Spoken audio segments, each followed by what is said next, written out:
Experiencing pain of any kind? Call a timeout and stop by the Healthiest You Chiropractic Center. There, Dr. Max or Dr. Stephanie will provide a top-tier adjustment. Then you'll unwind in their therapy room. Visit their website at www.thychiro.com or call 440-238-3338 and book an appointment today. The Healthiest You Chiropractic Center, keeping Strongsville pain-free since 2013. Looking to get in shape and join a great community? Look no further than CrossFit Strongsville. We offer classes taught by our amazing staff of coaches. If going solo is more your speed, stop in for our open gym hours. Visit our website at CrossFitStrongsville.com to learn more and view our schedule. Visit our new location at 12608 Alameda Drive in Strongsville. Strongsville CrossFit, you're worth it. You deserve to be healthier and happier.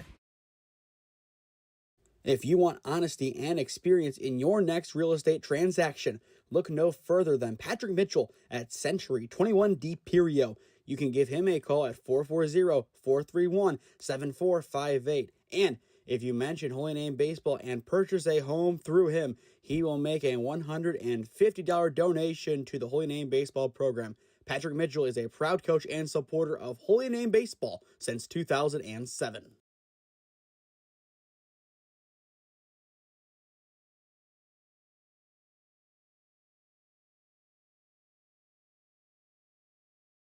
Yesterday was one of the best games in Holy Name Baseball history, a big 5-2 win over the Padua Bruins. The Green Wave look to re-up that one today. It's a chance for a season sweep or a split. The Bruins and the Green Wave up next on SmeeSports. Yeah, thank you. I just want to say first, all glory to God. Without him, I am nothing. Power the shove, Neighbor Nation, we will see you on Saturday afternoon. Riley Meister gets the point. Back into left field. Say goodnight to that baseball. And there's another one. It's back to back jacks for KSU Tuscarawas. He's the point, and it's alive. Hanson pushes it over. Unbelievable. We play on. It's blocked. We're tied. We're tied. Unbelievable.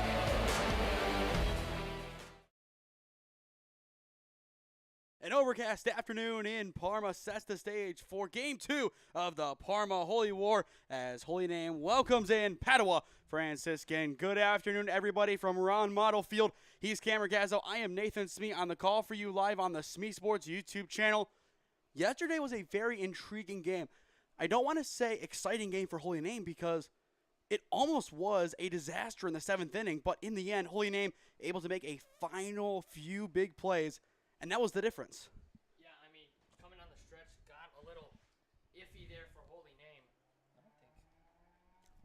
I got a little iffy there for Holy Name, but they were still able to pull it out in the end.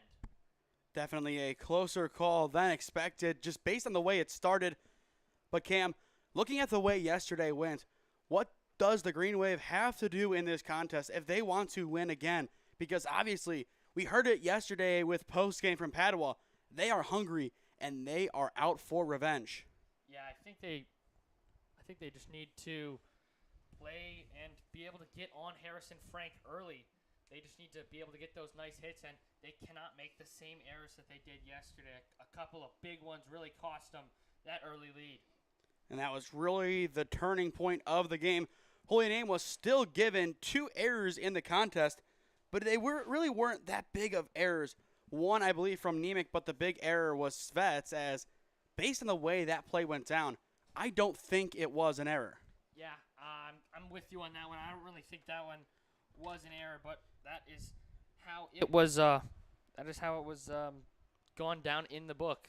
Looking at the starting lineups for both teams, starting with Padua, who we will see first in the batter's box, it is Makai Williams, Chase Martin, Lucas Palange, Trey Martin, Braylon Benson, Max Lewis, Logan Schnell, Bryden Spellacy, Riley Ziemba, with Chase Martin on the mound, and Brandon Tillman playing third.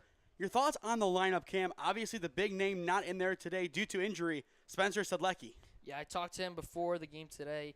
He said he was doing okay, but definitely probably a smart idea for him not to play today. I mean, going to college next year. He's got all that ahead of him, and still a little bit more left in this season, especially playoff time. So hopefully he is able to get all nice and tuned up, ready for that, and healing his ankle, I think it was, or something in the lower leg region. But like you said, takes a lot of power out of the lineup, though. Looking at Holy Name's defensive set on the mound, Harrison Frank today, a good season for him. A rough start, but the win over Gilmore is really when he reintroduced himself to the varsity level, at least as a pitcher, batting .286 on the year, but a 3 ERA, a really, really good spot to be in. And as well, defensively for the Green Wave, we do have a lineup, but I think we need to see a change. Yeah, I mean, we were told here not too long ago, Nick Nemeth, we were seeing him during his warm-ups, couldn't really throw the ball out too far. And, I mean, for his sake, hopefully we see a lineup change. If that were to be the case, what would happen to take him to the DH spot? I know we talked about it. I think you said, honestly, I can't remember what you said. Well, let's set the defense the way it is right now, and that will be able to answer a lot of questions. Sank doing the catching today for the Green Wave, Mikey given a rest, but at the same time, Sank has been tremendous this year, at least down the stretch for the Green Wave. Russell Macetta at first, Mikey Torzillo at second, Preisel at short, Nemec at third, Alexic in left, Nemeth in center, and Wisniewski in right. The designated hitter is J.R. Sastry. I think he would then move to first. You could even put Russell in the outfield, but I think that could be a good spot for one of Danny Stibley or Luke Hudak to sub in. Very, very true, especially because we saw Luke Hudak in the game yesterday. We've already seen him multiple times this year. I think on Saturday we saw him at least a couple of times. Held it down pretty well in the outfield and then was able to get some offense going as well. Or do we see something even crazier? Svets comes in towards Zidlo to right, Wisniewski to center. There's been crazier things happen. Definitely a tough one, but based on the way that Coach Macetta is talking to the umpires, I don't think Nemeth is going to be going out there. He has his glove on. It is going to be a big call either way. Obviously, Nemeth wants to play in this game, but even I talked to him before the game. He said his arm's a no-go. Thrown 15 feet. Even if he does go in the game, anything that goes out there, it could even be a routine single that falls right in front of him that turns into a double because he can't hit the cut. Yeah, I mean, it's definitely one to keep watch over, and if he does go out there, hopefully he won't have to make any, if at all, plays. We don't want to speculate by any stretch of the imagination, and as of right now, for the defense, Alexic doesn't have a glove. Alexic was supposed to be playing in left field. Nemeth is going out there. I think we also have a new left fielder. Unless he's going for his glove now, which could also make sense, but... No, he did. He just grabbed his glove. Very weird that he didn't for the huddle, but Nick Nemeth is going to be playing in center, and you see him on the top of your screen. I don't know how much depth he can really get out there. I'm going to definitely be watching him in these warm-up throws. I mean, Alexic not very far away at all from him. And it's not even a full-body throw. It's just a flick.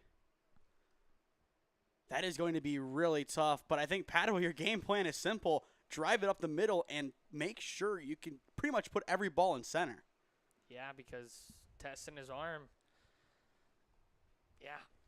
It is going to be a tough decision how long he stays in this ball game. Defensively, it might be one play and he's done. But hopefully he can stay in the game, and hopefully his arm is a lot better than it appears to be right now. But on the mound, Harrison Frank, I feel like we are going to see one of two performances. One, Gilmore, or two, Padua is going to put on the runs very early in this game. And I really don't know, given yesterday's success, if there is an in-between. Yeah, I mean, I'm kind of right with you there. If Harry is just able to go out there and dominate like Dom did yesterday, then I think we see a very similar contest yesterday. But if it starts getting away from him early and Padua was able to really tack on some runs, could get out of hand very quickly. And that is really what made Padua struggle down the stretch. They had guys in the right place to score. They just couldn't get them to cross. Sedlecki getting out, going to second base was killer, as that would have scored an extra run. Some great defensive plays by the Namers took other runs off the board. That could have easily been a 5-5 game after the 7th inning, Sastry bobbling the ball. If he would not have been able to reestablish on the bag, you combine that with the prior mentioned play with Sedlecki, it's 5-4, tying run at third, winning run at first.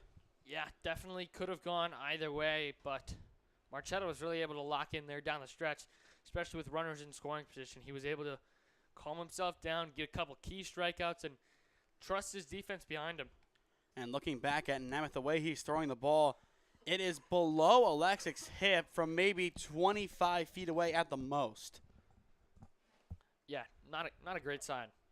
But we will see if he does have the ball thrown to him, if he is able to bring it into the infield, or if he needs a few cuts. Sank will throw it down. Preissel goes with a kind of ghost tag, and that will set the stage for the Namer defense, a defense that so far this year has allowed a good amount of runs per game, but not as many as last year, 4.95 in comparison to 5.81 runs. But yesterday, they were a defense that held a very potent Padua offense to 2 runs. Yeah, and I mean, just like I was talking about before, Marchetta really able to shut him down early. I think he started off the game with 3 straight strikeouts. Batting first for Padua, it is Makai Williams. According to some sources at Padua, 96 career varsity hits, 4 away from 100. And as of right now, only 3 more guaranteed games. He definitely needs one today if he wants to stay on track to hit that monumental number. The time is 5:02. Frank delivers, and we are underway at Ron Mottl Field. Ball 1 is the call. But Frank is going to try and work the count early and often in this game. He needs to be careful of how aggressive he gets early on. Padua, a lot of very strong hitters at the top of their order. Yeah, going from that third base side of the rubber more towards that side. Maybe just because Williams, the lefty, up first, but interesting to see. Usually we see most pitchers go from that right side of the mound. The 1-1 will just miss off the plate for ball 2. A good spot, though, by Frank, an aggressive offering. But 2-1 the count on Williams, who so far this year is batting .381 entering this series. Off of Sank's glove for ball 3. Padua very close to having their leadoff man aboard with Chase Martin eagerly awaiting in the on-deck circle. He added on 2 hits yesterday, 27 total in his Padua career as a freshman. He is well on pace to reach 100 career hits. Full count now on Williams as he fouls that one away. But I think you see a couple of guys on this Padua team, especially the freshmen, who really can make an impact down the stretch, but also into next year. Yeah, a couple of guys really looking forward to push him, and hopefully in this game if you're Padua. The payoff is fouled away by Williams. Second foul ball to that left side. But in the starting batting order, you have Martin, Benson, and Lewis. All 3 are freshmen. Spellecy, the catcher, he's a sophomore who even played in the state championship game last year in the absence of Yuri Belina, who got injured halfway through the semifinal. Once again, fouled away by Williams. But when Yuri was taken out of that game, that is really when Baden was able to score and secure a spot in the final. Count still full. Frank looking for the straw that breaks the camel's back. The payoff once again. Fouled again. 4th foul ball. Makai Williams battling early on in this game. And I would say driving up the pitch count, I mean, obviously still first batter of the game, but as we go on and as we get deeper into the game, could possibly be in a difference in whether he goes out for another inning or stays in. And so far, it looks like Frank is going to have a shorter outing just based on the way Williams is drilling him in. Frank will try again with the payoff pitch, and it is strike 3 on the corner. An elongated at-bat finally favors Frank. Perfect spot on that corner. We'll watch it back right here. That's exactly where he missed, I believe, on the 2-1. Just a little bit closer in, and that is all it took. Yeah, that's exactly what I was going to say. That's pretty much exactly where he missed there, and it looks like probably trying to get to work early here. Now Chase Martin, the pitcher, will step in for the Bruins, as I mentioned earlier on. 2 hits yesterday in the 5-2 loss. Ball 1 called. Good take by Martin. We could see him try and drill the ball down that right field line. the lines are going to be really important today, but I think even more so in a game like this, given overcast, given the wetness of the field, right field is going to be a righty's best friend. Yeah, it's going to be, like you said, a little bit of rain here, probably some in the forecast, but ball's going to be slick, and it's going to move quickly. But 1-1, the count on Martin. Frank looking to get back on top. The pitch.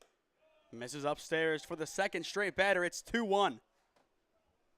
A hitter's count for sure, but based on the amount of foul balls, Harrison can definitely get back into this at-bat really quick. The 2-1. Breaks in, but no, ball 3. I think that would have been a strike if Sank would have caught it cleanly. Exactly. 9 times out of 10, if the catcher drops the ball, it is going to be ruled a ball unless it is a no-doubter.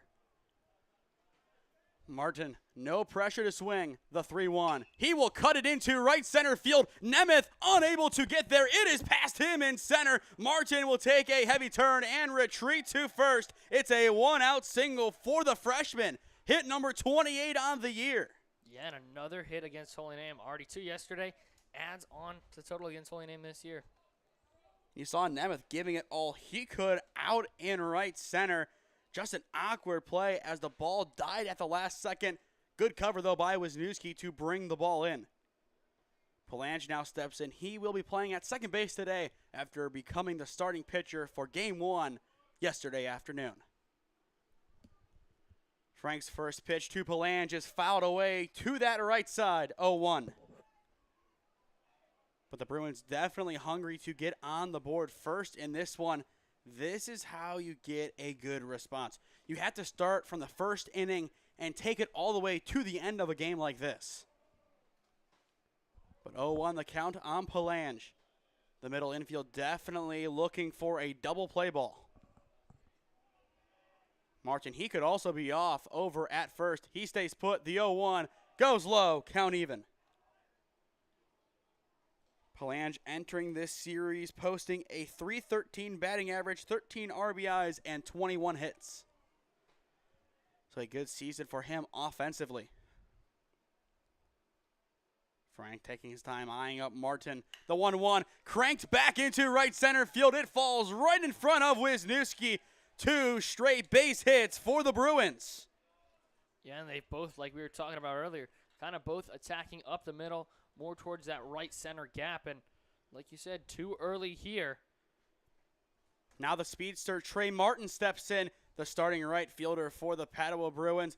We saw him yesterday have a good hit into right center, I believe, but also one of his biggest plays of the game, getting back to second base after Don Marchetta had him as a dead duck over at second. That is very, very true.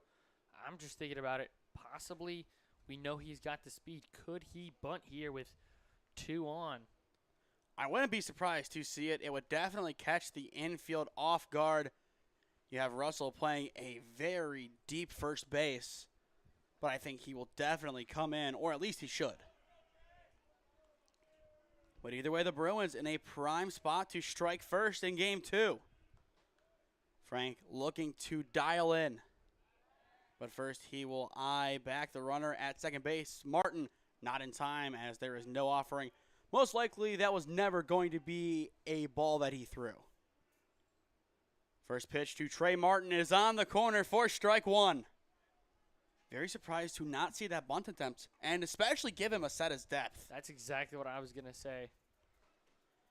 It would draw everybody out of position for him to lay it down, and based on where the runner is, he has that right to the base path. Maceda would need to arc around him at this point. The 0-1, swing and a miss, 0-2.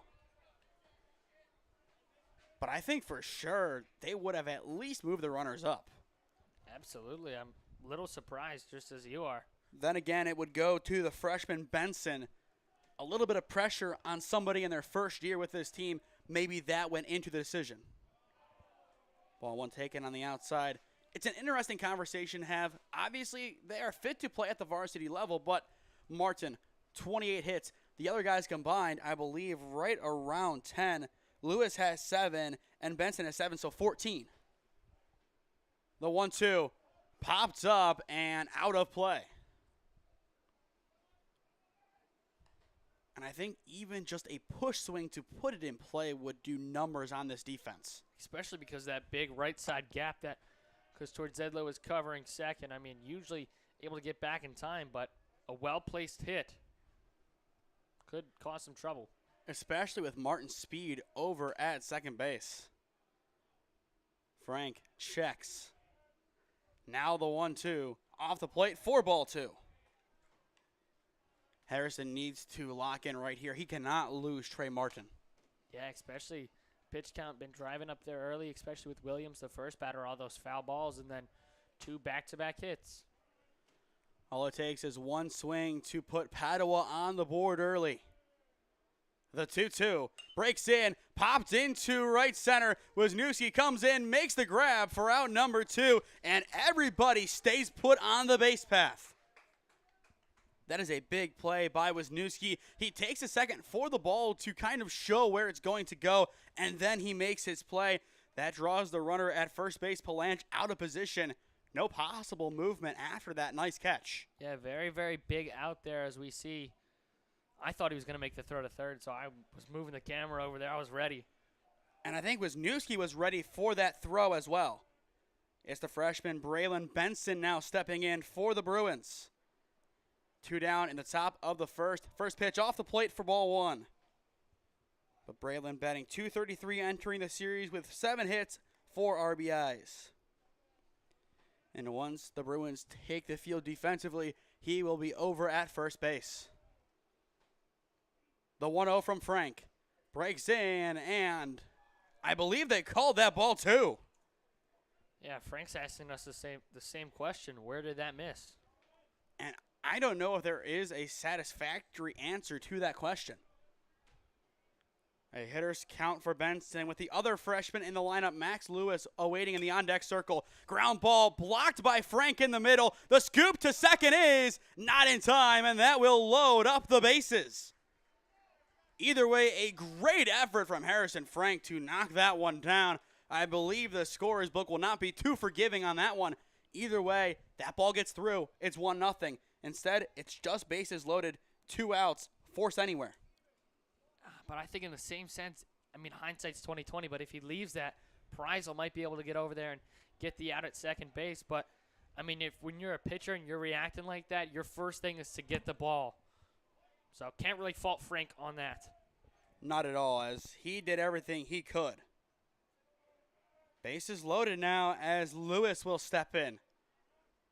A prime spot for Padua to strike. First pitch off the plate for ball 1. Be interesting to see how they go and approach this. Obviously, a lot can go into a simple pitch like this. The 1-0 is going to, I believe, miss. So 2-0 again. I think that one was just a little bit outside. This is not the time to walk in a run either. I feel like if you are Frank, this is where you have to attack with all of your might. The 2-0. He misses off the plate for ball 3. Padua 1 ball away from getting a run on the board in the top of the first. That would be the exact start they wanted heading in. Harrison needs a strike no matter how good of a pitch it is for the hitter. And he will get it in for strike 1. Looks like Frank's going to the bullpen here early. Hudak's going in to warm up, it appears. I think that's Frankie. And he will warm up with Hudak, so that could even be a double change. Frank lining up for a 3-1 pitch, fouled away, and we are full. Runners will be off on the pitch, so if this ball is cracked into the outfield, 2 runs pretty much for sure will score. Possibly even 3, depending on where it's hit.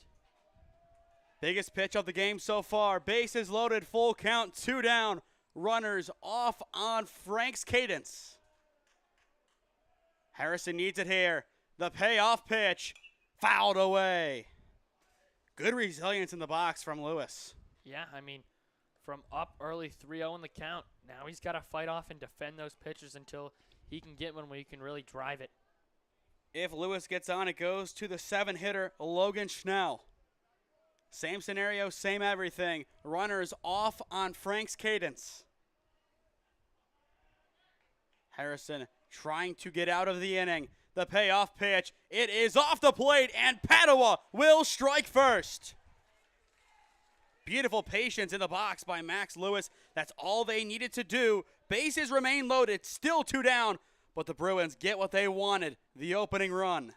Yeah, I mean, that's pretty much Harry trying to battle back down early in the count 3-0, and then battles back to 3-2, throws another strike, but fouled off wisely, and then loses him on the next pitch.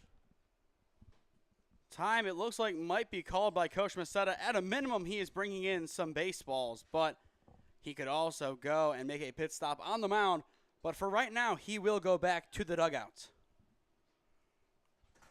But I feel like if another run is walked in, we are going to see a very, very big pitching change early on. All eyes on Harrison Frank as he tries to gather himself on the mound. Schnell now steps in, a good opportunity to help the Bruins out early on.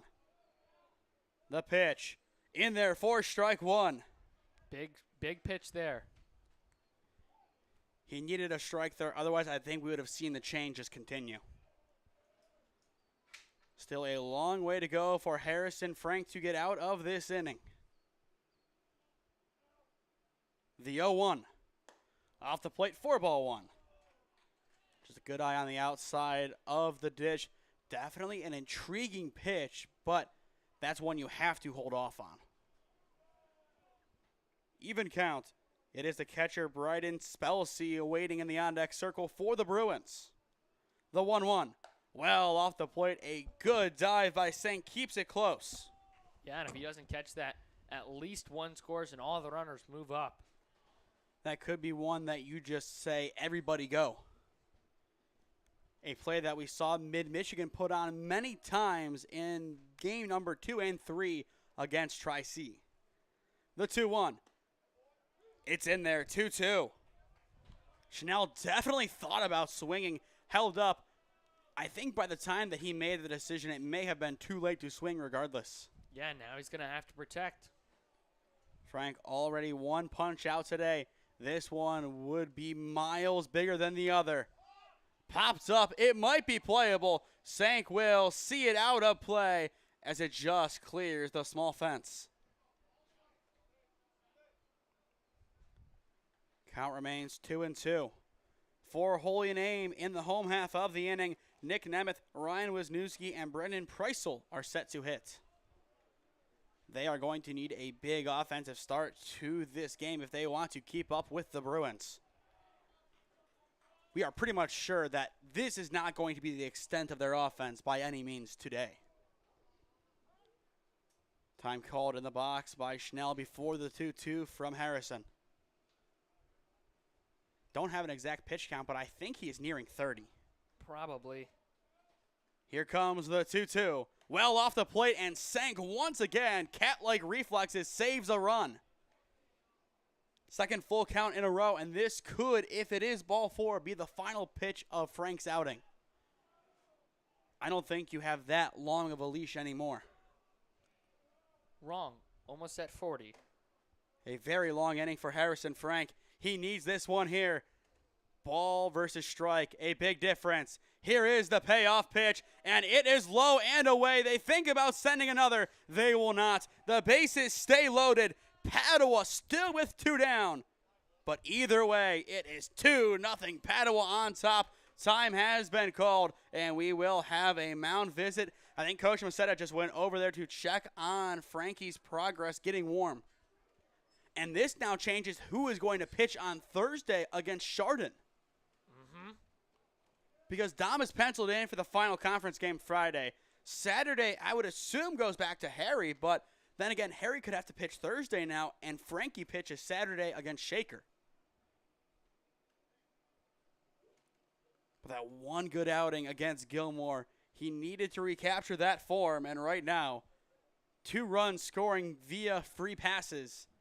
Holy Name in a bit of turmoil after one of their biggest wins in years. Yeah, very, very difficult spot here on the mound, but always got to think that you're only 1 out away from this. And starting with your offense up, only down 2 could be a lot worse. Either way, Padua scored a total of 2 runs yesterday. They are already there. Cam, as well, take a guess the last time that Padua lost to Holy Name before yesterday. Multiple years ago. You have to go back to 2018. Jeez. And even that year, the series was split. And I believe the year before then, in the 2017 playoffs, Padua beat Holy Name on this field. 0-1 the count on Spellacy, the sophomore catcher. Bases still loaded, still 2 down, but Padua up by 2.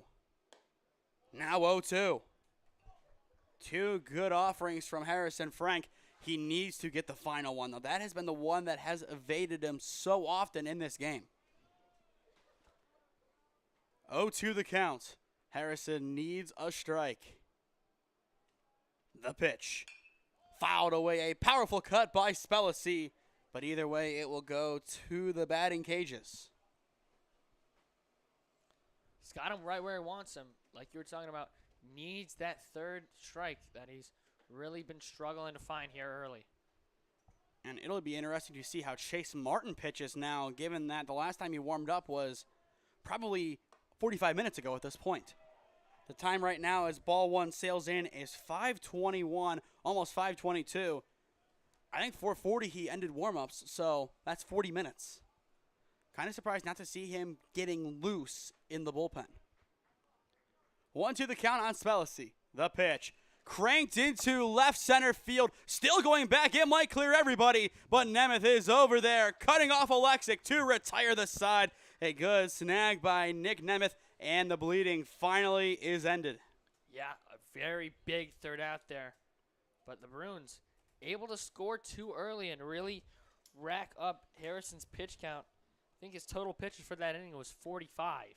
A very long top of the 1st inning. The Bruins have the runs they wanted. Can Holy Name find some of their own? Find out when we return. This is OHSAA Baseball on the SmeeSports YouTube channel. Experiencing pain of any kind? Call a timeout and stop by the Healthiest You Chiropractic Center. There, Dr. Max or Dr. Stephanie will provide a top-tier adjustment. Then you'll unwind in their therapy room. Visit their website at www.thychiro.com or call 440-238-3338 and book an appointment today. The Healthiest You Chiropractic Center, keeping Strongsville pain-free since 2013. Looking to get in shape and join a great community? Look no further than CrossFit Strongsville. We offer classes taught by our amazing staff of coaches. If going solo is more your speed, stop in for our open gym hours. Visit our website at CrossFitStrongsville.com to learn more and view our schedule. Visit our new location at 12608 Alameda Drive in Strongsville. Strongsville CrossFit, you're worth it. You deserve to be healthier and happier. If you want honesty and experience in your next real estate transaction, look no further than Patrick Mitchell at Century 21D Perio. You can give him a call at 440-431-7458. And if you mention Holy Name Baseball and purchase a home through him, he will make a $150 donation to the Holy Name Baseball program. Patrick Mitchell is a proud coach and supporter of Holy Name Baseball since 2007.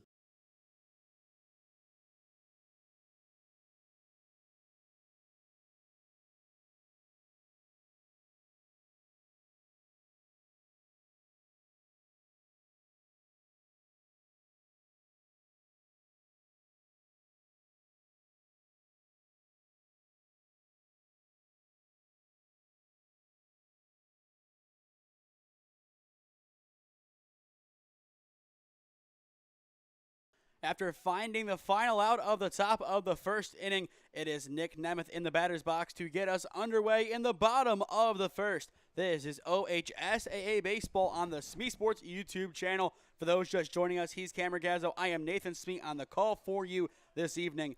2-run scoring, Cam. Not in conventional ways, though.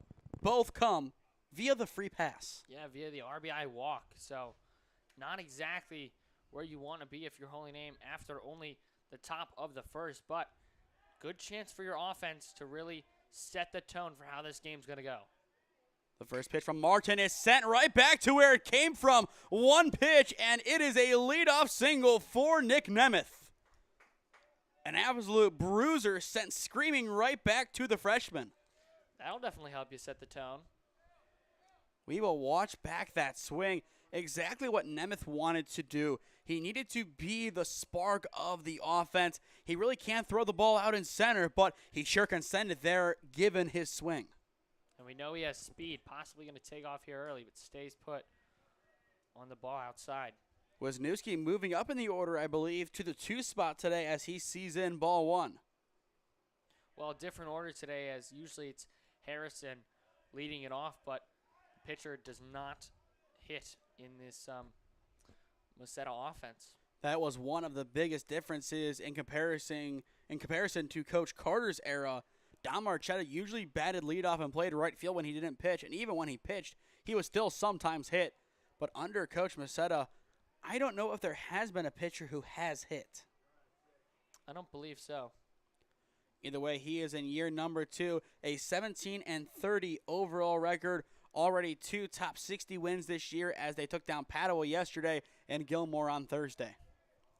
1-1 the count on Wisniewski.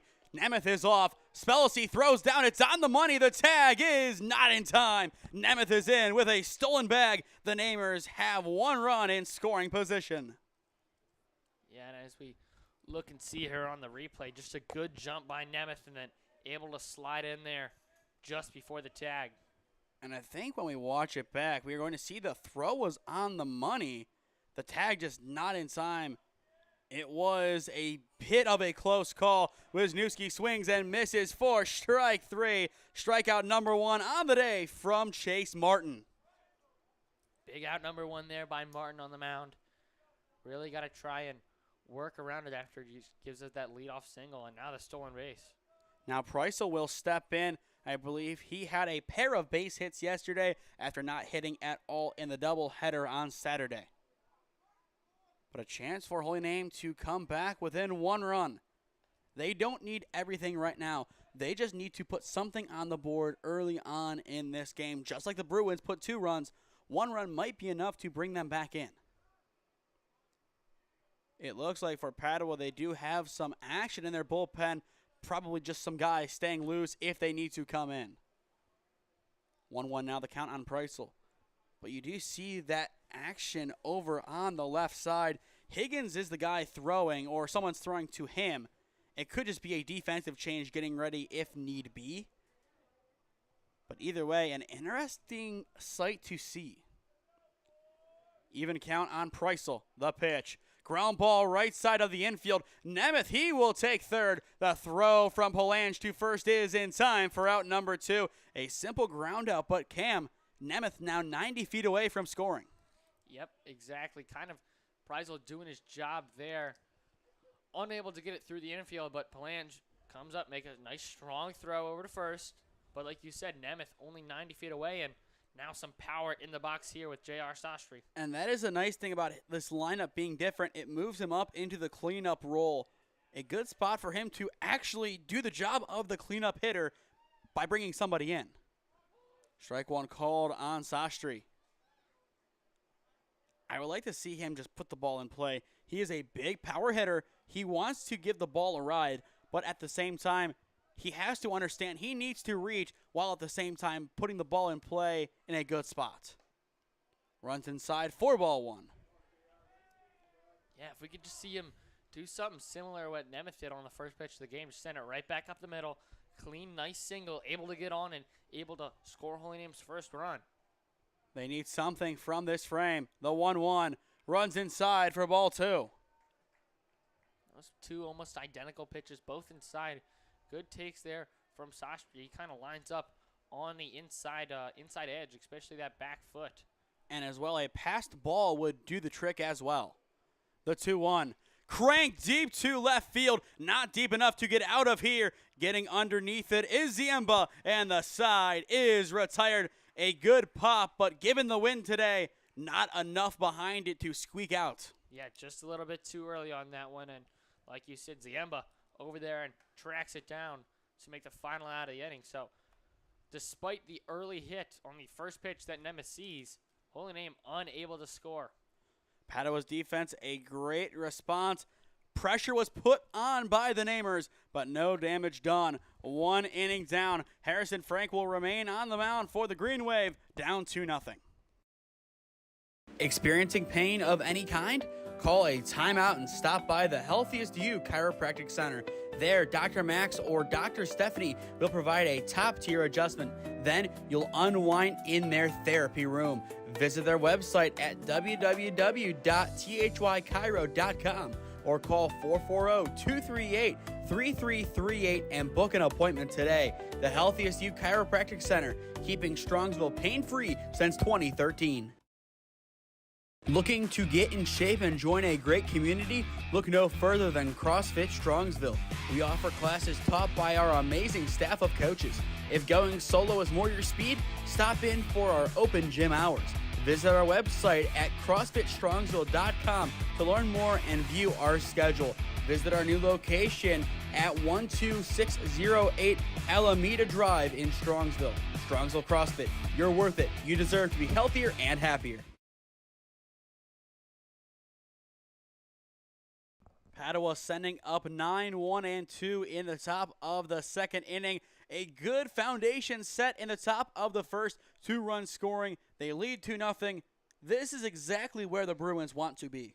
Yeah, especially because top of the lineup is on deck and trying to look to score more runs, more than 2 than they did in the first inning. Ziemba, who had the final put out of the bottom of the first, steps in to lead it off for the Bruins. He will see a first pitch ball from Harrison Frank. Harry now throwing 46 pitches in this game. Yeah, definitely pitch count up there early, but looking to settle down here in the second inning. He is going to need a quick frame if he wants to stay in this game for the long haul.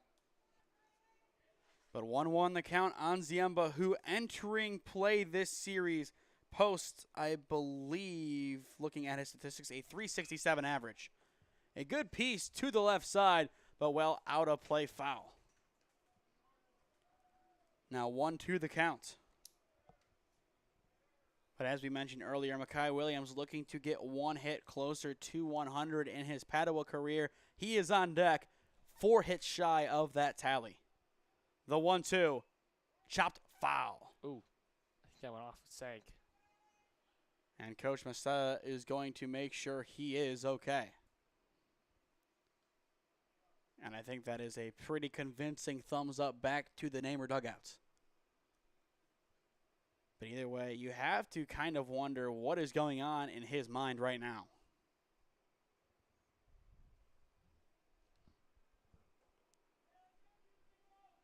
But 1-2 the count. Frank looking for a big strikeout.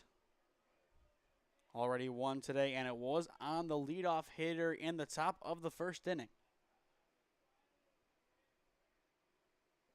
Unable to get it on that pitch. Another good stop by Sank, who really has kept the Namers in this game. Exactly. I mean, only 2 runs scored in the top of the first, but definitely a lot more could have, if not for the heroic stops of Sank. Time called by Ziemba before the 2-2 from Frank. I believe this pitch would take him into the 50s as he needs to stay under 60 this inning. Chopped off of Sank's helmet and somehow in some way almost hit us in the press box. Thank goodness this window was closed, but almost like you said. There's a little ledge in front of it, and they hit that. It took an extra ride off of Sank's helmet. I am shocked it got that far over. Still a 2-2 count on Ziemba. A very long at-bat, very similar to Makai Williams back in the first. Almost the same result, but it is ball 3. Riley almost gave a really big hack at it. Yeah, very good take there, though. Now full count. Frank needs this one. The payoff. Swing and a miss. Just like the top of the first inning, Harrison Frank begins the top of the second with a punch-out. Very, very good strikeout there.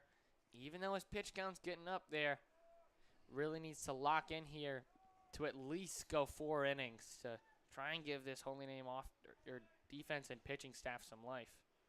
Now Mekhi Williams, the lefty, steps back in for his second cuts. As I mentioned moments ago, after a lengthy at-bat, he struck out looking. I think there were at least 4 foul balls in that, en route to a full count, which, like you said, led to the strikeout. And it was interesting to see that pitch called a strike, given it wasn't earlier on in the count. Ground ball to Preisel at short. A good gather, double clutch, and throw to Masetta is enough to retire Williams for out number 2. Yeah, good out there. Only on 2 pitches this time. So Harrison really trying to lock in and get that pitch count down. Like you said, try and work a quick inning here. 2 up, 2 down. Chase Martin, the pitcher, now steps in again for Padua. 3 hits in this series. He has been really dangerous for the Bruins, and on the mound so far, he has been really good. Frank looking for a quick ending to this frame, but first it's ball 1 to the freshman. For the Green Wave in the bottom of the inning, Nemec, Tordzidlo, and Alexic are set to hit. They are definitely going to need to find a run. You don't want to leave all of the scoring for late. Even count on Martin, as that is a good get right from Harrison Frank. But I believe the big thing killing Harry, the full count, outside of that, pretty much a 50-50 ball to strike ratio. The 1-1 fouled right side, now 1-2. Yeah, it doesn't help with all these foul balls that we're seeing from these Padua hitters, though. I mean, they're doing a good job of fighting off pitches they don't like and forcing Harry to throw them something that they can drive. Yesterday, a relatively quick game. Right now it is 5:37, and we are in the top of the second inning. Here comes the 1-2 from Frank. Misses high. A good take from Martin in the box. What do you think Frank attacks with on the 2-2? I would say most likely a fastball.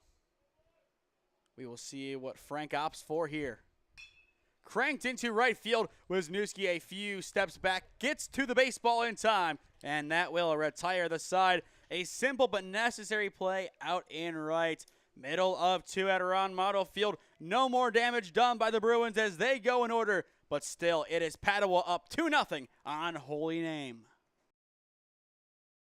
If you want honesty and experience in your next real estate transaction, look no further than Patrick Mitchell at Century 21 D Perio. You can give him a call at 440-431-7458. And if you mention Holy Name Baseball and purchase a home through him, he will make a $150 donation to the Holy Name Baseball program. Patrick Mitchell is a proud coach and supporter of Holy Name Baseball since 2007. Experiencing pain of any kind? Call a timeout and stop by the Healthiest You Chiropractic Center. There, Dr. Max or Dr. Stephanie will provide a top-tier adjustment. Then you'll unwind in their therapy room. Visit their website at www.thychiro.com or call 440-238-3338 and book an appointment today. The Healthiest You Chiropractic Center, keeping Strongsville pain-free since 2013.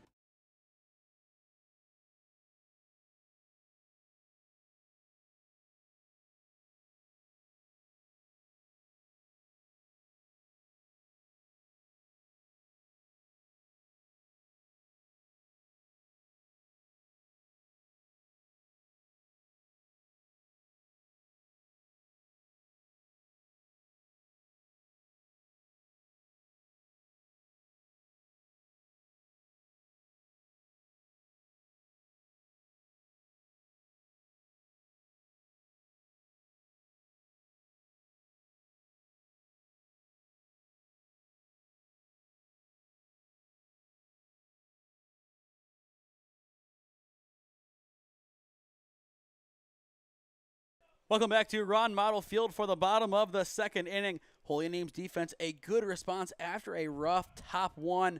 2-0 still the score. Cam, what needs to change here for the Green Wave if they are to strike? They were able to get on there early with the Nemeth hit on the first pitch of the game, but really after the stolen base, nothing big there. But they need to be able to, like I said, get runners on and be able to move them over, maybe with some small ball.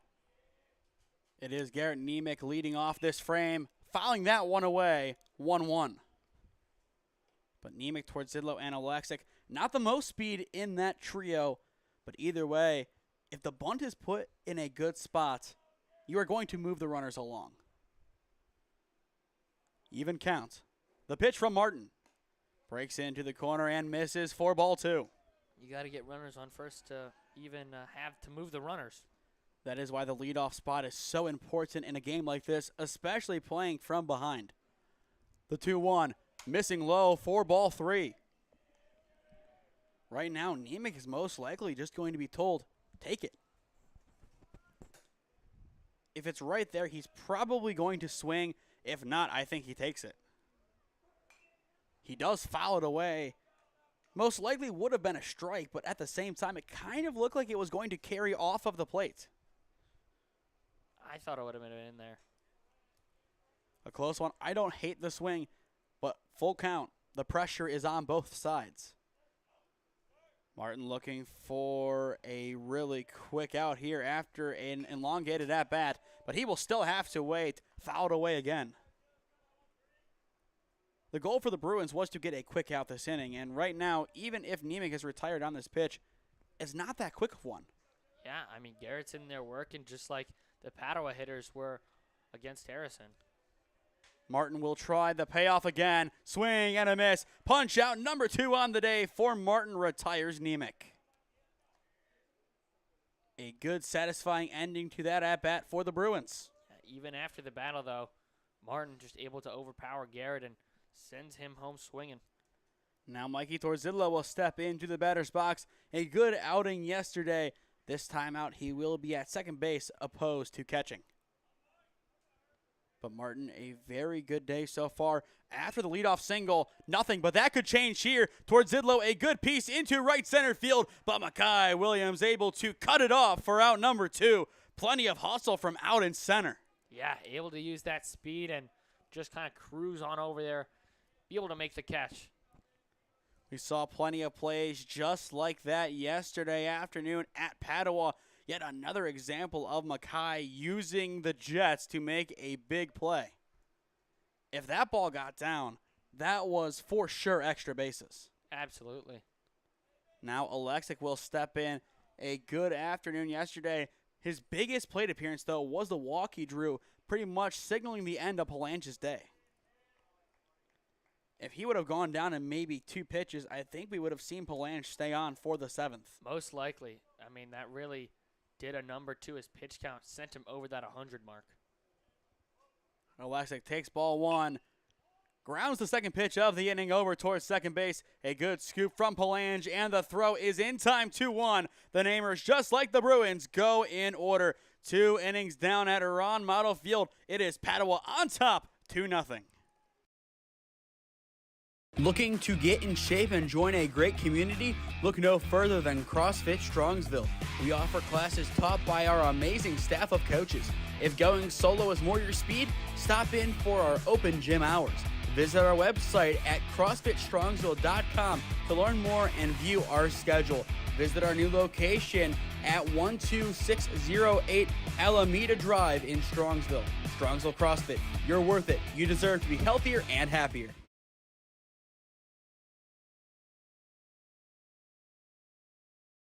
Looking to get in shape and join a great community? Look no further than CrossFit Strongsville. We offer classes taught by our amazing staff of coaches. If going solo is more your speed, stop in for our open gym hours.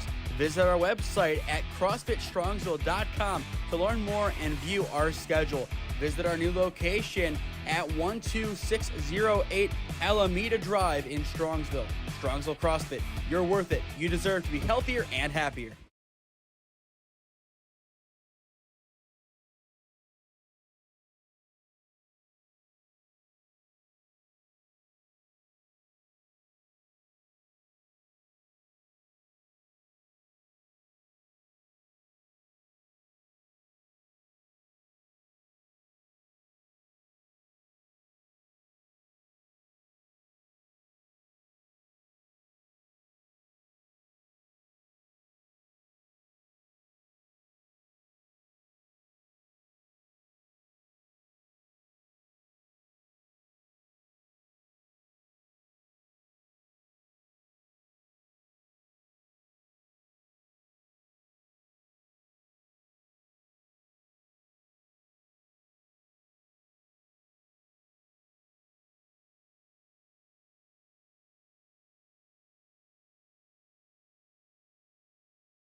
Back for the top of the third inning. After the start we had in the first, Cam, I am very surprised to see both teams go in order in the second. Yeah, kind of the same, but hopefully if you're Holy Name, you need Harrison to do the exact same here. And he will not. It's a leadoff single for the Bruins. A good pop from the bat of Palange. He is now 2 for 2 on the day. Yeah, good single there on the first pitch. We've seen multiple hits there.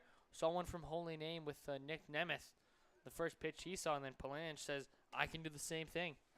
Lucas is an early candidate for the Healthiest You Chiropractic Center Player of the Game. Stay tuned after our final commercial break once this game is over, when we will announce that award. We will talk about tomorrow's broadcast. It'll be an interesting one. Long story short, no sponsors tomorrow, but we will get into that in a little bit. Trey Martin now steps in, runner on first, and on the second pitch of the inning, he will shallowly pop it into left center. Alexa calls it off and makes the snag for out number 1. A good job by Mike Go, just running in, calling off Preissel and Nemeth, and makes a good, strong catch. Yeah, good, smart job to call it off to make sure no collisions happen out there in the outfield, but big out there. Now Benson, the first baseman, steps back in. In my book, he reached on an E1. It hit off of Harry's glove, and just based on the way that yesterday was scored, I think it will be called an error, but it was a tremendous effort from Harrison Frank, and if he didn't knock it down, either A, 2-run score, or B, the ball went to Preissel, and I don't think he was willing to chance it. Yeah, I mean, that's just kind of reflexes there, especially on the mound. Ball's coming pretty much right back at you. You got to kind of stick your glove out and see if you can. I mean, if he fields that cleanly, they're out of the inning easily. But in the end, it was just too hard hit. Palange will break. It's outside. Sank. He chucks it down. The tag is in time. What a chuck from Nate Sank. Wow, what a throw. I'll tell you what, without Nate Sank catching this game, this could be 5-0 by now. Great throw. I mean, perfectly on the money there. Just on a hop, and then good tag there by Torzedlo. We will watch it back. It was a pretty clear pitch out. And on that angle, Mikey may have denied the foot from going in. I think Palange lifted up his foot. The 2-0 upstairs, but that's in for 2-1. I think when he was sliding in, Palange lifted up his foot instead of going directly to the base, and by the time Mikey got the tag down, he was out. I think the call was right then, based on the secondary view. Originally, I didn't believe it, but after seeing that, I'm a full believer. But you talk about a guy like Nate Sank, who last year didn't catch. They brought in Ragone to catch. But now, finally, as he is pretty much a week away from graduating high school, all of his hard work for years is finally paying off, and he is finally getting meaningful time behind the dish. Up the middle, a beautiful piece from Benson keeps the inning alive. Yeah, just sends it right back where it came from. But back to your point, just great being able to see Sank out there. Couple of good games with a couple of hits, and now seeing him put a lot of work in behind the dish, and it's really paying off. He wanted it bad this year, and both of us being teammates of his, especially at the JV level, from that point forward, we just saw what he could really do, and we know that he has the talent to be a really good catcher, and he has shown that time and time again in his Holy Name career. 0-1 the count, though, on Lewis.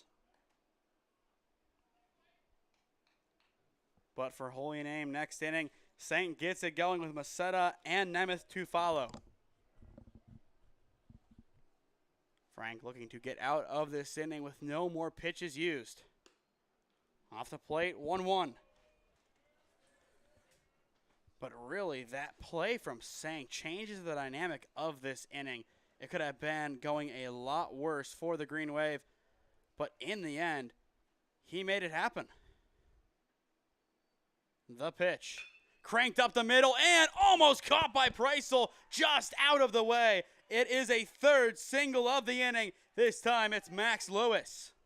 Wow, I mean, just full outstretch there from Preissel. Just out of the reach there. And Padua, another single. I think all of their hits today have been singles.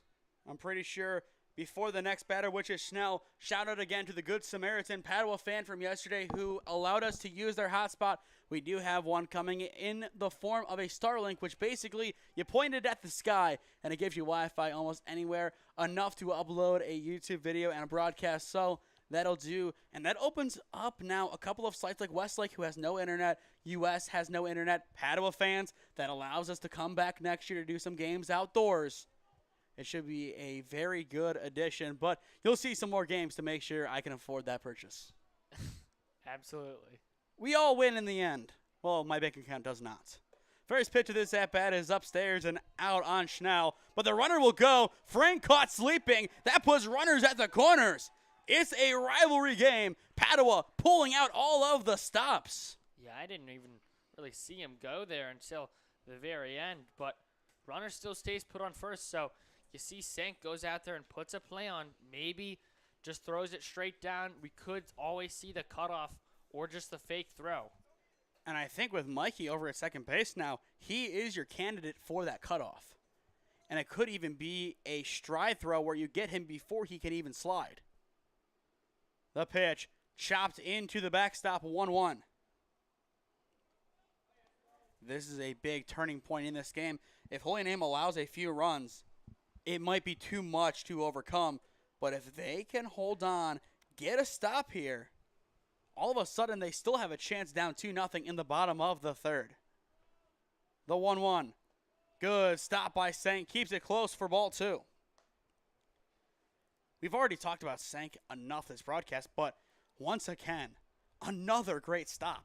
Yeah, I mean, you just see him back there working, and he will continue to do so as this game goes on. A big difference maker for the Green Wave. Now the 2-1. Off the plate, 3-1. One more ball, and that will load up the bases once again for Bryden Spellacy. And at that point, already this will be the 75th pitch here from Frank. So, got to be wondering if we see him getting ready in the bullpen.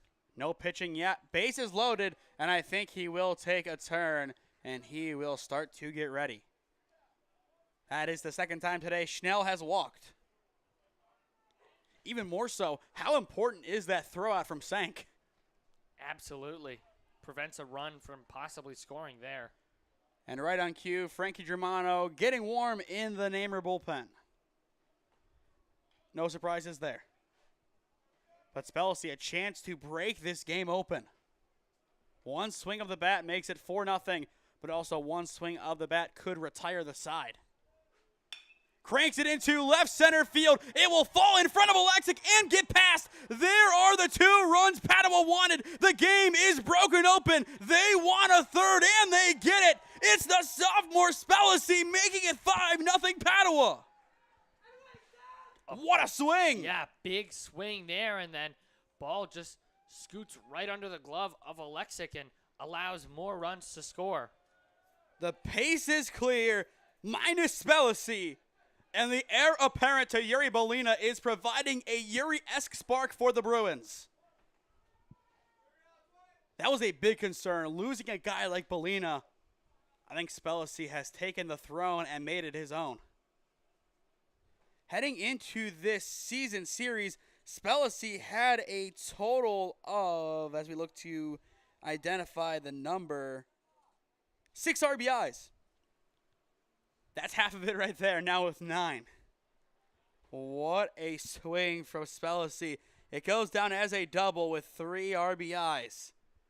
Now it's the 9-hitter Ziemba stepping in. 5-0, Padua cruising. Sank finally beaten on a wild pitch. They are going to hold up Spellacy at third. 1-0 the count. Run number 6, 90 feet away. You got to be thinking at what point do you bring in Frankie? And you can just see on the field a couple of guys squatting down. The momentum of yesterday has been drained. You have to get right back into that mindset. And that was the worry of this game. We talked about it before this series. I think both of us expected the split. But I think we expected a kind of dejecting game number 2, especially if it got out of hand early on. And I think the number I threw away was early on 5-0 for Padua or 0-0. This is what we expected game script-wise. But Holy Name, they still have a chance to change this. As we saw on Saturday, Normandy got really close to changing that game. One call going in their favor, and we could be talking about an 8-12 Holy Name squad opposed to a 9-11 group. But for those who watched that game, a lot closer than the final score suggested. 2-1 the count. The pitch in on the corner for strike two. Ziamba in his one and only plate appearance struck out swinging. Once again, it's 8-9-1 due up for the Green Wave in the bottom of the third. And man, do they need to find some offense from them. The 2-2 runs inside for strike three looking, and the side is retired. Strikeout number 3 on the day from Harrison Frank. Well, Cam, before Spelcy swing, we said he could really break the game open. They expected 2 runs to score from that swing, but they were gifted a third. 5-0 your score. Padua on top, middle of 3 in Parma. If you want honesty and experience in your next real estate transaction, look no further than Patrick Mitchell at Century 21 D Perio. You can give him a call at 440-431-7458. And if you mention Holy Name Baseball and purchase a home through him, he will make a $150 donation to the Holy Name Baseball program. Patrick Mitchell is a proud coach and supporter of Holy Name Baseball since 2007. Experiencing pain of any kind? Call a timeout and stop by the Healthiest You Chiropractic Center. There, Dr. Max or Dr. Stephanie will provide a top-tier adjustment. Then you'll unwind in their therapy room. Visit their website at www.thychiro.com or call 440-238-3338 and book an appointment today. The Healthiest You Chiropractic Center, keeping Strongsville pain-free since 2013. Looking to get in shape and join a great community? Look no further than CrossFit Strongsville. We offer classes taught by our amazing staff of coaches. If going solo is more your speed, stop in for our open gym hours. Visit our website at CrossFitStrongsville.com to learn more and view our schedule. Visit our new location at 12608 Alameda Drive in Strongsville. Strongsville CrossFit, you're worth it. You deserve to be healthier and happier. The Padua Bruins have opened the skies at Ron Mottl Field. 3 runs scoring in the top of the third. It's a new ball game. 5-0. Padua on top. Cam, one swing of the bat, and the game is completely different. Yeah, but in the same sense, Holy Name got to get their offense going here in the bottom of the third. It's Nate Sank, Russell Macetta, and Nick Nemeth set to hit, so that is the 8, 9, and 1 slots. If your 8 and 9 hitters can get on, and you can see some production there from the top, as we saw Nemeth get on with a hit early on the first pitch. But Sank is looking for a big breakthrough swing. He has pinch hit on numerous occasions this year. 4 hits, 2 RBIs, 2 doubles. He does have the power. He has hit the weight room in the offseason. But can he turn it into a third double or even more here?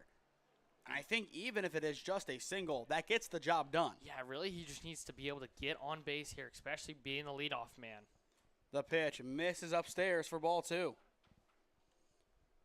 But this could be another turning point. I think if Holy Name got out of that inning, stranded the bases loaded, we're talking about a different game. But right now, it's all Padua. Runs inside for ball 3 this time. A good take from Sank. 1 pitch away from earning a free pass. Yeah, now he's in a prime position, probably going to get a fastball here, looking to drive it. Only 1 hit today for the Green Wave, 0 free passes. Count now full. And that 1 hit literally came on the first pitch at the bottom of the first, with Nemeth singling right back up the center. Get rid of that. You have 2 punch outs from Martin and a bunch of hard contact. He has been absolutely electrifying on the mound for the Bruins. The payoff pitch, fouled away again by Sank. Making him work here. We saw him work against Garrett. A lot of foul balls in that one. Martin able to come out on top, looking to come out on top against Sank here. A very good battle from Nate. Can he win the day? the payoff pitch. Swing and a miss. It's the same fate that Nemec suffered. This time it's out number 1. I mean, you took the words right out of my mouth. That's the exact same thing. A lot of foul balls in both those at-bats, but Martin able to come up with a swing and a miss in both. Both pitchers now sitting at 3 punch-outs on the afternoon. Very good in that regard, but Chase Martin doing a little bit more than Harrison Frank. Now Russell Macetta steps in and sees a first pitch ball.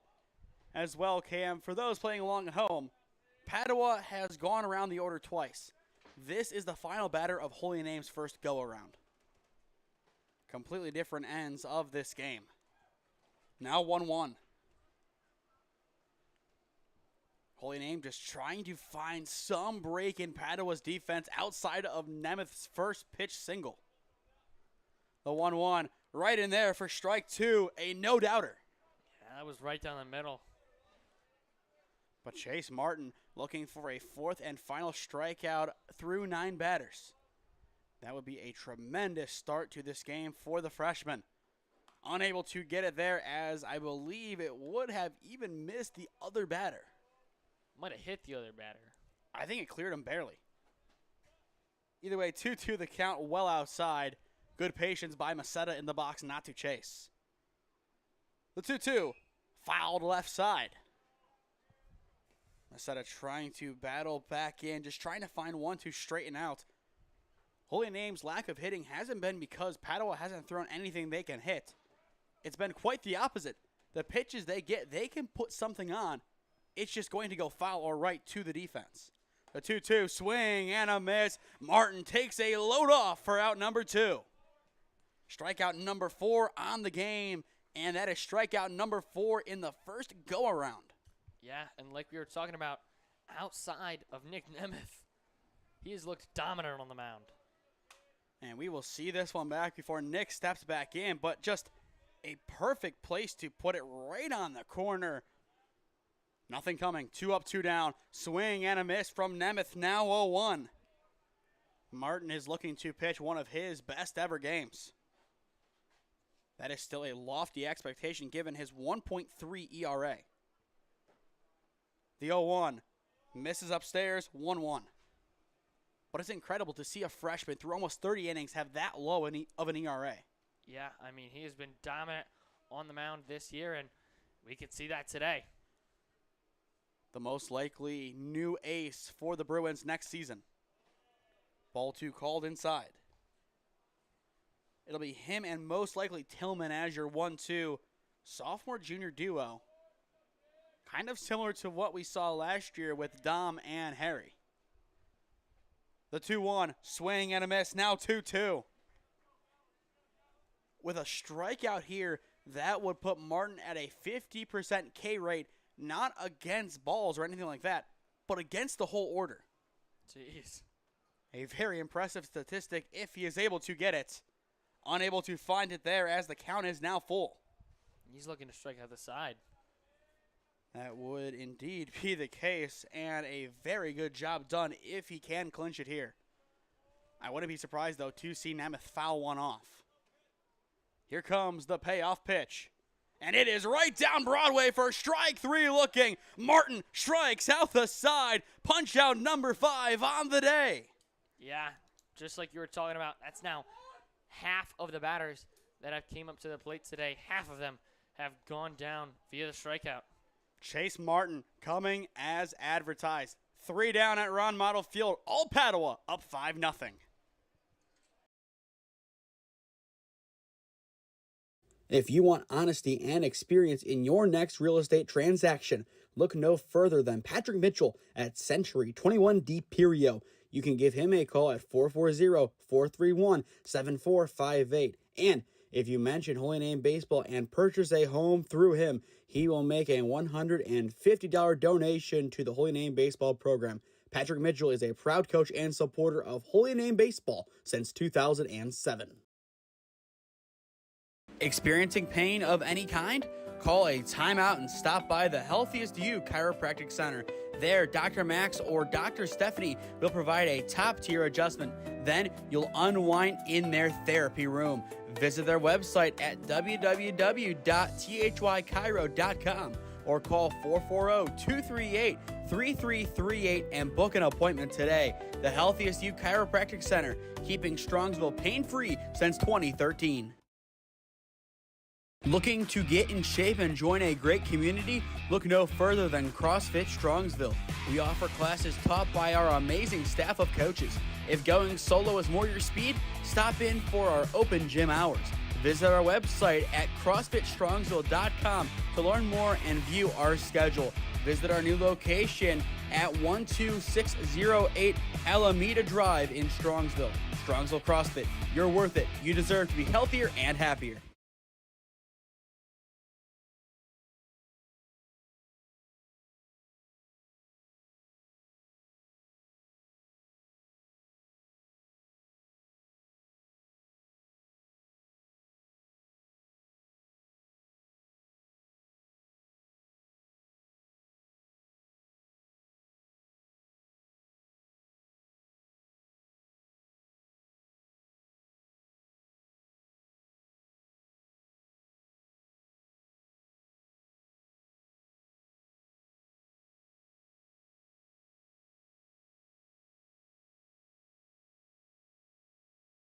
Three innings in the books at Ron Mottl Field. Padua Franciscan, an angry bunch after yesterday. Pretty happy right now, up 5-0 on Holy Name. Your thoughts so far on this game, Cam? Yeah, I mean, this has really gone their way. First pitch of the inning is popped to Preissel, and he has it for out number one. That is the first put out of the day under the tutelage of Frankie Germano on the mound as he relieves Harrison Frank after 3 innings of work. Yeah, but like I was saying, I mean, really everything has gone their way. Martin on the mound, very, very dominant, as we were talking about in the bottom of last inning. But their offense has been able to get going. Lots of singles, but small ball, really what you need. And even in the box, as he takes a first pitch strike, he has been tremendous this series. 3 hits, total of 28 this season.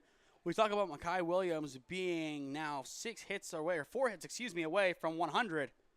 Chase Martin might have it by the time his junior year is done. Skied in the infield. Frankie Germano calls it off loudly, and he has it for out number 2. 2 up, 2 down. This is exactly what we wanted to see, especially coming out of the bullpen here from Frankie. And looking in the field, Harrison Frank not coming in the game defensively, so his day overall is done.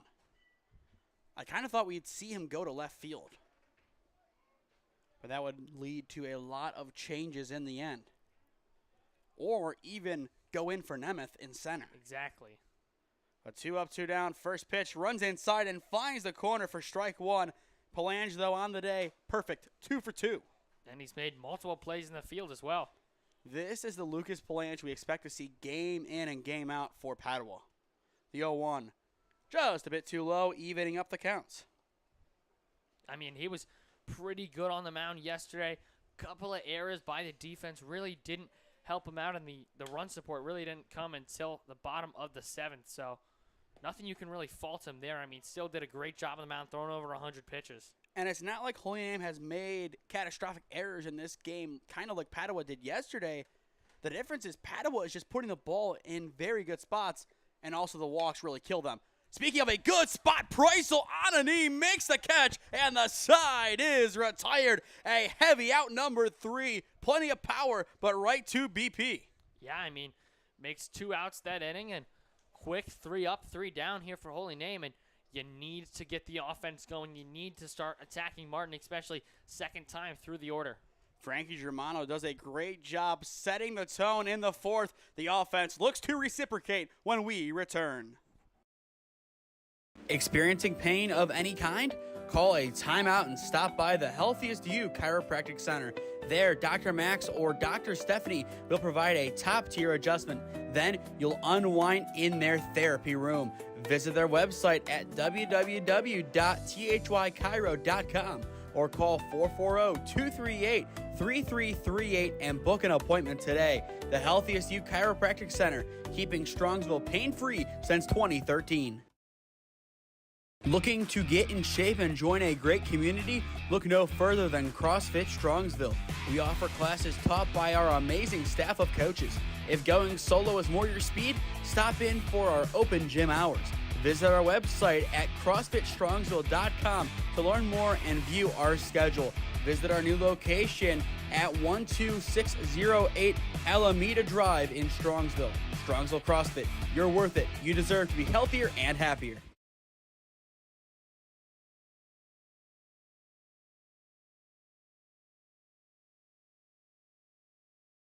2, 3, and 4 set to hit in the bottom of the fourth inning for Holy Name. They are currently in a 5-run hole. 5-zip Padua on top. For those just joining us, I am Nathan Smee. Alongside me, my broadcast partner, Cam Ragazzo. Cam, Padua has been tremendous all afternoon. By the way they get on the base path, to the way they move from station to station, just getting a good jump on everything. This has been a great team performance so far, and this is what we expected them to respond with after yesterday. And especially on the mound. I mean, Martin just has been dominant. The defense has looked very solid behind him. Ryan Wisniewski steps into the batter's box for the second time today, 0-for-1 in this contest as he struck out swinging back in the first. The 1-0. Upstairs for ball 2. As well, Frankie Germano did a great job settling down the defense in the fourth inning. 3 up, 3 down. A lot of help, though, behind him, especially from Brendan Preisel. The 2-0. Hit into right field, a good amount of carry, still playable. Martin, he will go down to the ground and make the catch for out number 1. A great snag by the future Purple Raider. Yeah, very good grab over there. Kind of goes out of the camera frame as I switch to the other angle.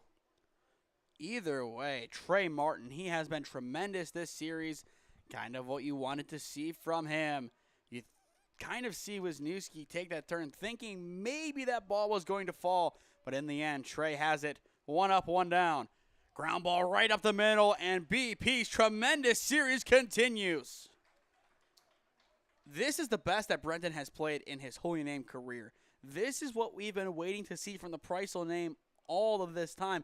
He has been good in the past couple of years, but he is really turning the corner down the stretch in 2025. Yeah, I mean, really, just like you said, coming into his own here, being able to step up big here for the Green Wave, trying to get their offense going. Now J.R. Sastry steps into the batter's box. A good chance for him to unleash on a baseball, but first Preisel scampers back to first. For Padua next inning, Trey Martin, Braylon Benson, and Max Lewis are set to hit. But a chance for Holy Name to open the skies a little bit in their favor, but it's a swing and miss from Sastry. 0-1 the count. Sastry so far in this game, a long fly out to left field, just unable to clear Ziemba. Throwback, Preisel back in easily. For the Green Wave the rest of the way. Thursday they welcome in Chardon. Friday it's senior night against Elyria Catholic. Saturday it's Shaker. Then on the 22nd they play at Cloverleaf for round 1 of the playoffs. Then they make the trip to St. Ed's at John Carroll over on next Saturday. It will be a double play for the Bruins defensively. The side is retired. What a snag by Lucas Palange. Wow, I mean, great snag there. And then from the seat of his pants, able to get up and throw out to complete the double play. Your typical 4-3 double play. You look at this liner just beautifully snagged, and the throw to 1 just in time. It's a little bit short, but it doesn't matter. The way that Palange played it, he was set up for success. Everything going in favor of Padua in this one. 5-0 the Bruins on top. Your score on the SmeeSports YouTube channel. If you want honesty and experience in your next real estate transaction, look no further than Patrick Mitchell at Century 21 D Perio. You can give him a call at 440-431-7458. And if you mention Holy Name Baseball and purchase a home through him, he will make a $150 donation to the Holy Name Baseball program. Patrick Mitchell is a proud coach and supporter of Holy Name Baseball since 2007. Experiencing pain of any kind? Call a timeout and stop by the Healthiest You Chiropractic Center. There, Dr. Max or Dr. Stephanie will provide a top-tier adjustment. Then you'll unwind in their therapy room. Visit their website at www.thychiro.com or call 440-238-3338 and book an appointment today. The Healthiest You Chiropractic Center, keeping Strongsville pain-free since 2013. Holy Name was looking good in the bottom of the fourth inning, but a 4-3 double play created by Lucas Palange retires the side. Unlucky that the Namers weren't able to do more damage, but that just speaks volumes of how resilient these Bruins are. Yeah, I mean, just a spectacular play there by Palange, taking it pretty much all himself to get that double play and really shuts down Holy Name's offense. For those just tuning in, you are watching OHSAA Baseball on the SmeeSports YouTube channel. He's Cam Ragazzo. I am Nathan Smee on the call for you this evening. First pitch of the frame from Germano hits the corner. 0-1 the count on Trey Martin. Once again, 4, 5, and 6. Martin, Benson, and Lewis set to swing in the top of the fifth. Germano ready for the 0-1. Runs it inside to even up the counts. So far, Trey Martin has flown out to either corner of the outfield. First time up, it was to right. Last time, to left. The 1-1, swing, and a half-hearted chop, 1-2. It looked like he tried pulling back, but just unable to bring it right back to where it came from. Yeah, I mean, just like you said, kind of a excuse me swing there, but still goes around. 1-2 the count. Germano looking for his first strikeout of his outing. Martin pops it into left field again, very shallow. Preisel calls it off and makes the snag for out number 1. Another good play to add to his resume. Preisel has been everywhere in this game defensively for the Green Wave. The first go-around, nothing. The second go-around, he made one play. This go-around, threw 4 batters, 3 putouts. Yeah, I mean, just good job stepping up defensively. Now it goes to Braylon Benson, the first baseman. He reached on a pseudo error his first time up. We call it that because it clipped off of Frank's glove. Maybe not an error. Based on the way that yesterday was scored, I would say it is. Then he singled his last time up. Swing and a miss. Frankie Germano takes a load off of that offering. But I like the variance of speed. Even when he brings a fastball, it doesn't necessarily need to be heat every time. But at the same time, he does a good job bringing in his other offerings, and that results in swings and misses like that. 1-2 the count on Benson. Germano 4 up, 4 down so far throughout his outing. Benson wants to change it here with one pop of the bat. It's a 1-2 count. The pitch hits him. Not the way Benson had envisioned ending that streak for Germano, but it will get the job done. A hard 90 puts the Bruins on the base path for the first time since the top of the third. And going back to that frame cam, that is where they scored 3 runs. Yeah, but they're going to need some more offensive help, especially here with already 1 out. Now Max Lewis, the third freshman in this order, steps in. An RBI walk and a single to his name in this outing. A very good day at the sticks for the DH. Swing and a miss, missing down low, 0-1 the count. Padua, one more regular season game left. That will be on Thursday on the road at Olmsted Falls before they host Youngstown Cheney in round 1 of the playoffs on May 22nd. Germano misses low and inside, 1-1 the count. But you look at both playoff matches, you would have to imagine both Holy Name and Padua favored to win them. The 1-1 runs inside and yet another hard 90. After a perfect 4-for-4 start from Frankie Germano, 2 hard 90s puts Padua in a good situation. Now time is being called. Coach Macetta is going to go and talk to the home plate umpire. I think he is trying to argue a lean/other movement. And I think we will have a conference meeting between the umpires. What do you think they're going to call, Cam? I assume it's just another hit by pitch, but probably that's probably what Masetta is asking about, if he was over the line or if he's trying to lean in. But, yeah, it looks like just as we suspected, nothing doing and another hit by pitch. The appeal doesn't hurt. I don't blame him for trying to get it done. It is definitely going to help if that base runner wasn't on the base path. But now Holy Name has to work through that with Logan Schnell stepping in. He has walked twice today. And if the bases load up again, then look out. It's Bryden Spellacy who had the double or single / error last time up. Either way, his last plate appearance brought 3 runs across for Padua. A very dangerous hitter, the sophomore, as we said, the replacement of Yuri Bolina behind the dish after he graduated last year. Holy Name in a bit of a pickle in the top of the 5th inning. Masetta well in over at first base. Popped right side. Russell is going to charge it. He has the better look, and he will make the play for out number 2. Big out there. Doesn't load the bases, but still, Spellacy comes up looking to do some more damage. I like that move from Russell. He calls off Sank. As we saw, he had the really good angle to get there. He doesn't need to turn around and track it like Sank.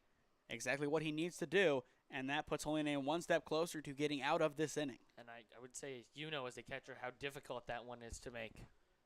No sun today, but still not an easy play by any stretch of the imagination. Spellacy looking to change Padua's fortune. First pitch is right in there from Germano, 0-1. Big lead over at second, especially the big secondary. Possibly could be going. Especially Frank just kind of looks him back once and then automatically goes. So might have to change up his looks here. And I feel like that has been a cadence that has fooled runners for years. And finally, Germano takes a look. It's almost like he's listening in. I feel like that's usually what he does. He goes with it once, sees if the runner kind of catches on, and then makes his move. The pitch is in there. A beautiful offering from Germano. Frankie looking to get out of this inning with no damage done. That still seems to be a long way away despite it being so close. The pitch from Germano, cranked into left field, and it will fall in front of Alexic. They will send the runner. It's a great relay in. Nemec doesn't look home, and the run will score. It's an RBI single for Spellacy. Yet another run scores on his watch. Make it 6-0 Padua. I'm surprised we didn't see a play anywhere. I mean, Garrett cuts it off. I thought we were going to see a play at home, and then I thought maybe a possible play at second, but Garrett just holds it. And you look when he got it, I think there was enough time for him, if he knew where the runner was going to be, to make a play at home. I thought, it definitely would have been close, but no throw. Now Ziemba steps in. So far today, 0-2 with 2 strikeouts, but all it takes is one at-bat to change his fortunes. If he does reach, Makai Williams would be the run rule run. A little bit of a tongue twister there. It's not a necessary walk-off, but he would be the 10th run. Strike one called. I think that looked a little bit low from our angle, but either way, the strike is given. Holy Name just trying to hold off the Bruins, as this game could be done in a matter of 10 minutes if the Bruins are able to score 4 more runs. The 1-1 breaks in but misses upstairs. Now 2-1. For Holy Name in the bottom of the inning, Nemec, Torzidlo, and Alexic are set to step in. It'll be a telling sequence to see how the Namers respond down by 6. If Padua is able to win, this would be their 16th of the year.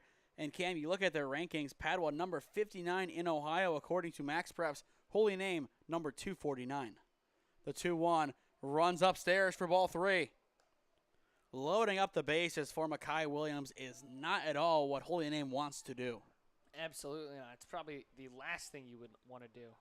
No hits in this series, but going back to last year, he was our player of the game in the single game win. The 3-1 off the plate for ball 4, and for the 3rd time today, Padua loads up the bases. It'll be interesting to see a potential mound visit, but I don't think we will. And doesn't look like anyone is in the bullpen either.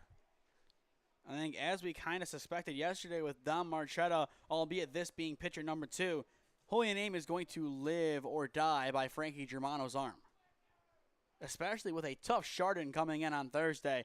You cannot devote too many resources, especially down by 6. You don't want to say cut your losses. That is not the right term for this game, but at some point it might become that. Yeah, they really just need to get out of this inning. But if you're Padua, you need to capitalize here, especially the top of your order up. That would be a big confidence boost for the Bruins.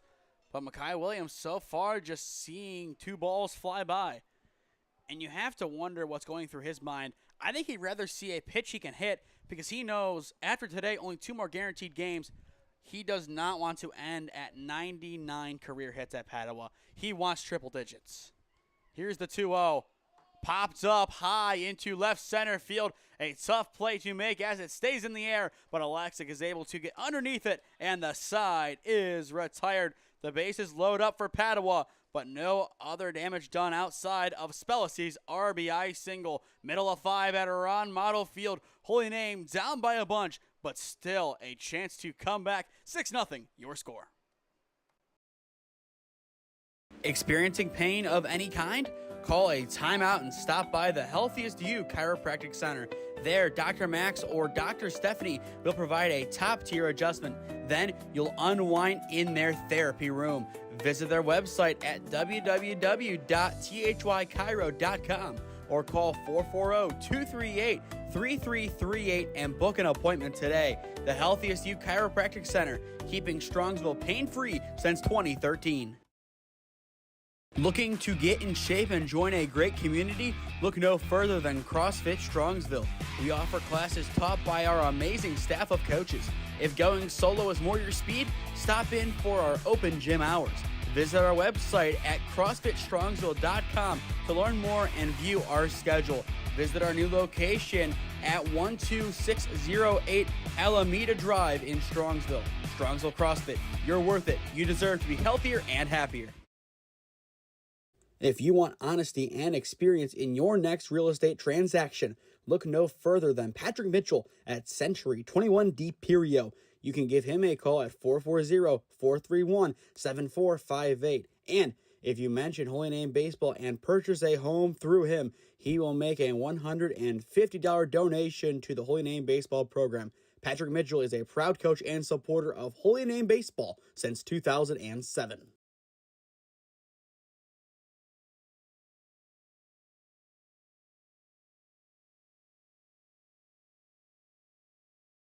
Before we get back to the action, if you or someone you know is a business owner looking to sponsor broadcasts in the Cleveland or Stark County area, contact me at one of those avenues on your screen, and I would love to work out a deal with you to promote the best of your business and your brand. Thank you to Century 21 DePerio, a.k.a. Coach Mitchell, CrossFit Strongsville, and the Healthiest You Chiropractic Center for sponsoring today's broadcast, with the Healthiest You Chiropractic Center being your player of the game sponsor, which we will announce after our final commercial break today. So stay tuned for that once this game goes final.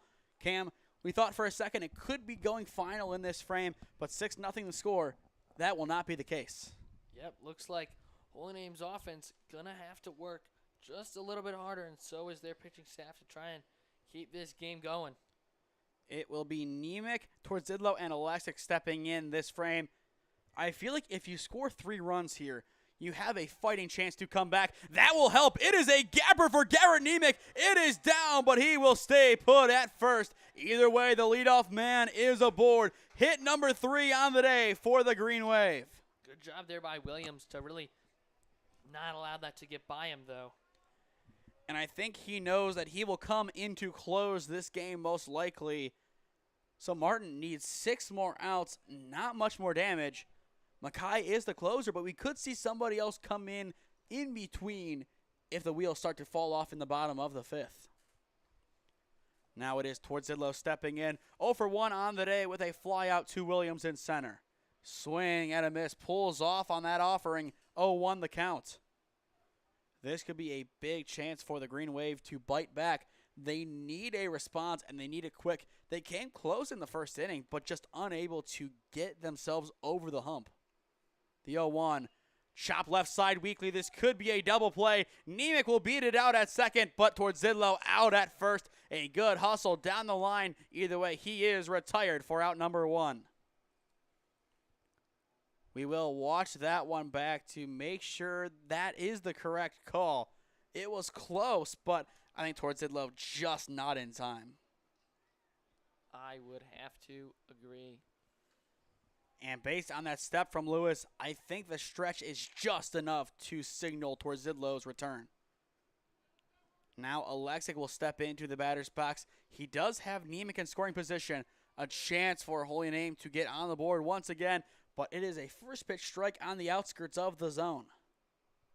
A very close call. Martin just able to push it in. Chases 0-1. Popped into deep center field by Alexic. Makai Williams still going back. He will finally make the play for out number 2. A very long out from Alexic. Yeah, almost goes over his head, but Williams definitely a lot of range out there, especially we know his speed. But able to make the grab. We talk about him and his commitment to BW. Is he a kind of model player of Knight Rider? Definitely could be. Definitely could be. I think just has a little bit more speed. I was going to say, I think he probably has a little bit more power, does Rittling or Knight Rider. But I think the trade-off there is the speed of Williams. But Knight Rider, plenty of speed as well, as we saw against Mount Union on the 10th. Or excuse me, I believe that was the 9th of April. Either way, back just a little bit over a month ago. Sank now steps in 0 for 1 on the day with a strikeout. Still a chance to score a run here. The Namers desperately need 1 on the board. The pitch. Ground ball. It might sneak through, but it just clips off of the mound. The throw to 1 is not in time. Sank will beat it out. His excellent afternoon continues. A good hit there. Kind of takes a weird hop off the mound, and Sank using his speed, which... Hey, using his speed to get to first base. We will watch that one back. Just an awkward hop. A good scoop by Schnell, but the throw just not in time. Yeah, just like I said, Sank using his hustle. I mean, shown his effort all game long, especially behind the dish, and shows it right there. Now it is Russell Macetta stepping in. 0 for 1 with a strikeout today. And it will be ball 1 as he just holds off. It looked like he may have broken the plane. In the end, that is not the decision made. Masada, a good chance to put the Namers on the board. He just needs a base knock. Now ball 2. Or he loads the bases up for Nick Nemeth. Neither of them is a bad idea. If there was ever a time for Nick Nemeth to hit a home run, it would be now. And that is assuming Russell is able to work his way on. But that is strike 1 as he chops it foul. Jason Martin trying to work out of this. No action in the bullpen, and that is really no surprise, just given how well he has thrown today. I still do think we will see Makai Williams come in for the close. Most likely, unless it gets really far out of hand. I feel like if it's like 9-0, then you just save his arm for Thursday. The pitch. Upstairs, 3-1. Bases loaded, I think we see a mound visit, though. I would agree. Padua's coaching staff, a very proactive bunch, just given the experience from the top with McSweeney all the way down. A lot of top-tier coaches. The 3-1, just a bit inside. It is passed, and that will score Holy Name's opening run. The bases will technically load for all but a second. Either way, Russell Macetta does his job. Holy Name is on the board by an unconventional method. Looks like we're going to... I don't know if this is technically a mound meeting because... I think they're appealing, saying it hit his foot, which obviously would change the dynamic of the passed ball. That loads up the bases for Nick Nemeth. But it appears the appeal will not work. Holy Name is on the board, and they need Nick Nemeth at his best. Obviously, we mentioned it earlier. He is fighting a kind of big shoulder injury. So we will see how he approaches this at-bat. He definitely needs to make a good swing. It just depends how much he has left in the tank. And I think just given this being Holy Name Padua, he will have as much as he needs. But strike one is right in there. That would have been a good pitch to offer at. Yeah, especially with the runner in scoring position and Russell on first. Got to take advantage of it. This is a prime situation for the Green Wave, especially now down by 5. The 0-1. Swing, and it goes wide. The runner caught in no man's land. That is sank. He could have taken off, but just not enough time to read that down angle. 0-2. He almost did, but I feel he probably would have been out if he goes to third there. Chase Martin, 1 strike away from getting out of an inning that really should not have resulted in a run scoring.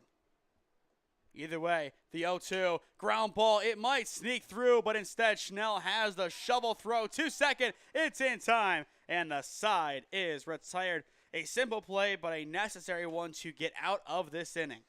Yeah, like you said before, Sank reached on the infield single, which kind of allowed Holy Name to manufacture a run there, but able to come up with one here. So he just goes the easy route over to second base. And that was all it took for the inning to be over. But as you said, the Namers force a run across. Not done yet. 6-1 your score on SmeeSports. If you want honesty and experience in your next real estate transaction, look no further than Patrick Mitchell at Century 21D Perio. You can give him a call at 440-431-7458. And if you mention Holy Name Baseball and purchase a home through him, he will make a $150 donation to the Holy Name Baseball program. Patrick Mitchell is a proud coach and supporter of Holy Name Baseball since 2007. Experiencing pain of any kind?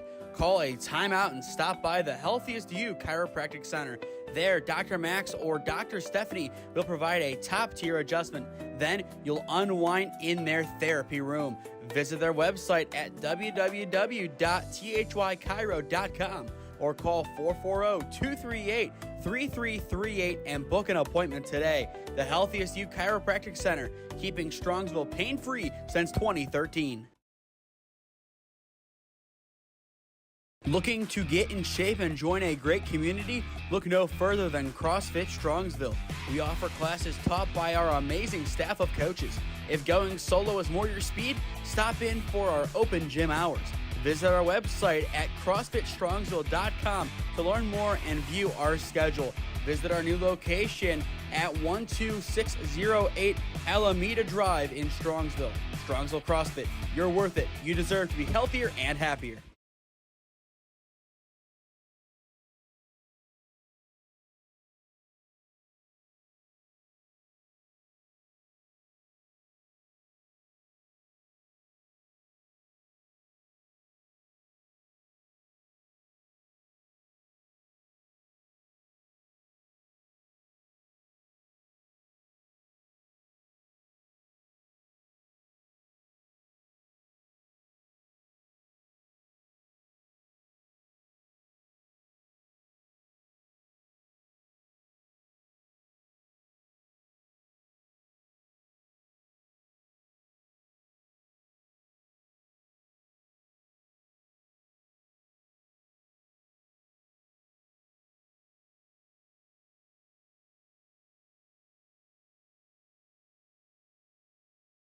Well, during the break, Cam and I were talking, and we made an interesting discovery about the Sank family. This is the 8th year with one of the Sanks on the team.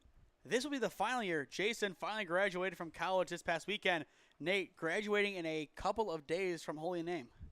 Yeah, kind of sad to see the reign come to an end, but Nate doing a really good job with the family name, especially here in this game. He has played one of his best ever games in the green and white, or, well, today as Holy Name wears our home jerseys in the green and gray. Swing and a miss from Martin. 0-1 the count. This is Padua's 4th go-around for their order, but each time, Williams unable to reach. It's been Martin, the guy who has provided the spark, as he is 1 for 3 today, but right now down in the count 0-2. Either way, he has been elite on the mound, and I assume that he will stay in potentially for the rest of this game, depending on how the bottom of the 6th goes. 0-2 bounces in a no-doubt ball, 1-2. How do you think the Namers approach this inning from an offensive standpoint after they're done defensively?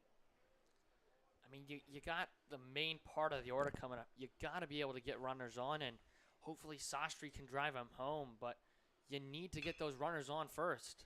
Preissel gets yet another ball hit to him. He skies it over to Masetta. It's in time. 1 up, 1 down.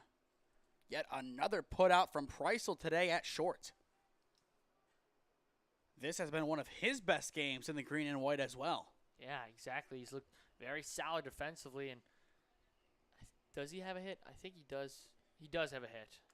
1 for 2 on the day, and we will see him in the 2-hole in the bottom of the inning. Palange now steps in, 2 for 3 on the day. Speaking of Preissel, he had one heck of a catch to deny Palange, ending an inning a few ago. I believe back in the 4th inning, that is how it ended. Either way, Palange has been on top of it today. A rough outing on the bump yesterday, but a tremendous response in Game 2 of the series. 1-1 now the count as he chops it foul. To stay up to date on all the games that we are covering, follow SmeeSports on Instagram and SmeeFist2024 on Twitter. As well, subscribe down below to the SmeeSports YouTube channel and enable push notifications to be notified when we upload or go live. The 1-1, just missing low, ball 2. Our next broadcast as of right now is tomorrow night in the backyard of Holy Name High School for the 3rd time this week. It's the Parma Holy War. Just can't get enough of this rivalry, I guess. Either way, here comes the 2-1. Breaks in, ground ball awkwardly off the bat. Preissel unable to get there. Palange gets revenge for Preissel's web gem. He is now 3 for 4 on the day. I mean, yeah, he has just been great so far. Coming off yesterday, a hard loss. Pitched pretty well on the mound, but still giving up 5 runs. Not all of them are earned, but done a great job, especially in the box today and in the field. Looks like we are going to get a pinch runner for him right now, though. And that is TJ Pickett, the senior.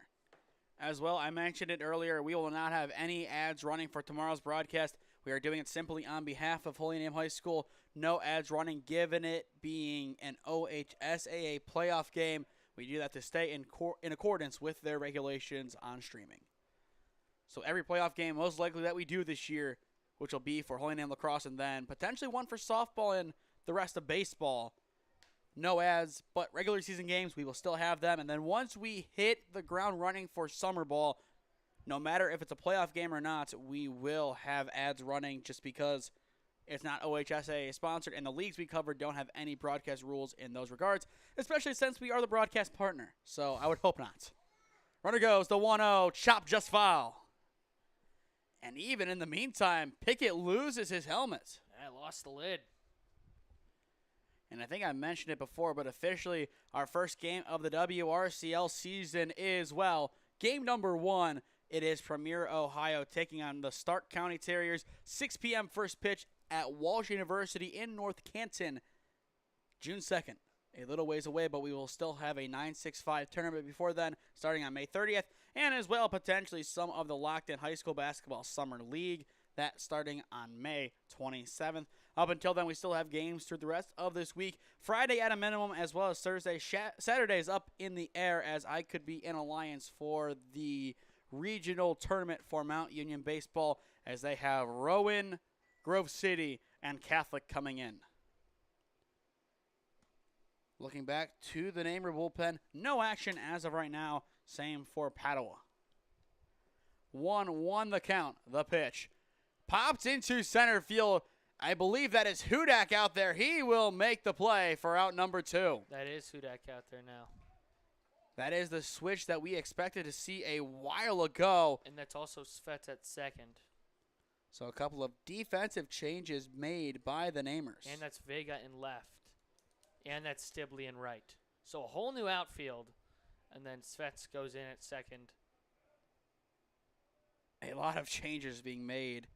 We will see if that also results in some in regard to the order for hitting, as It could be, but it also could stay the same for the time being.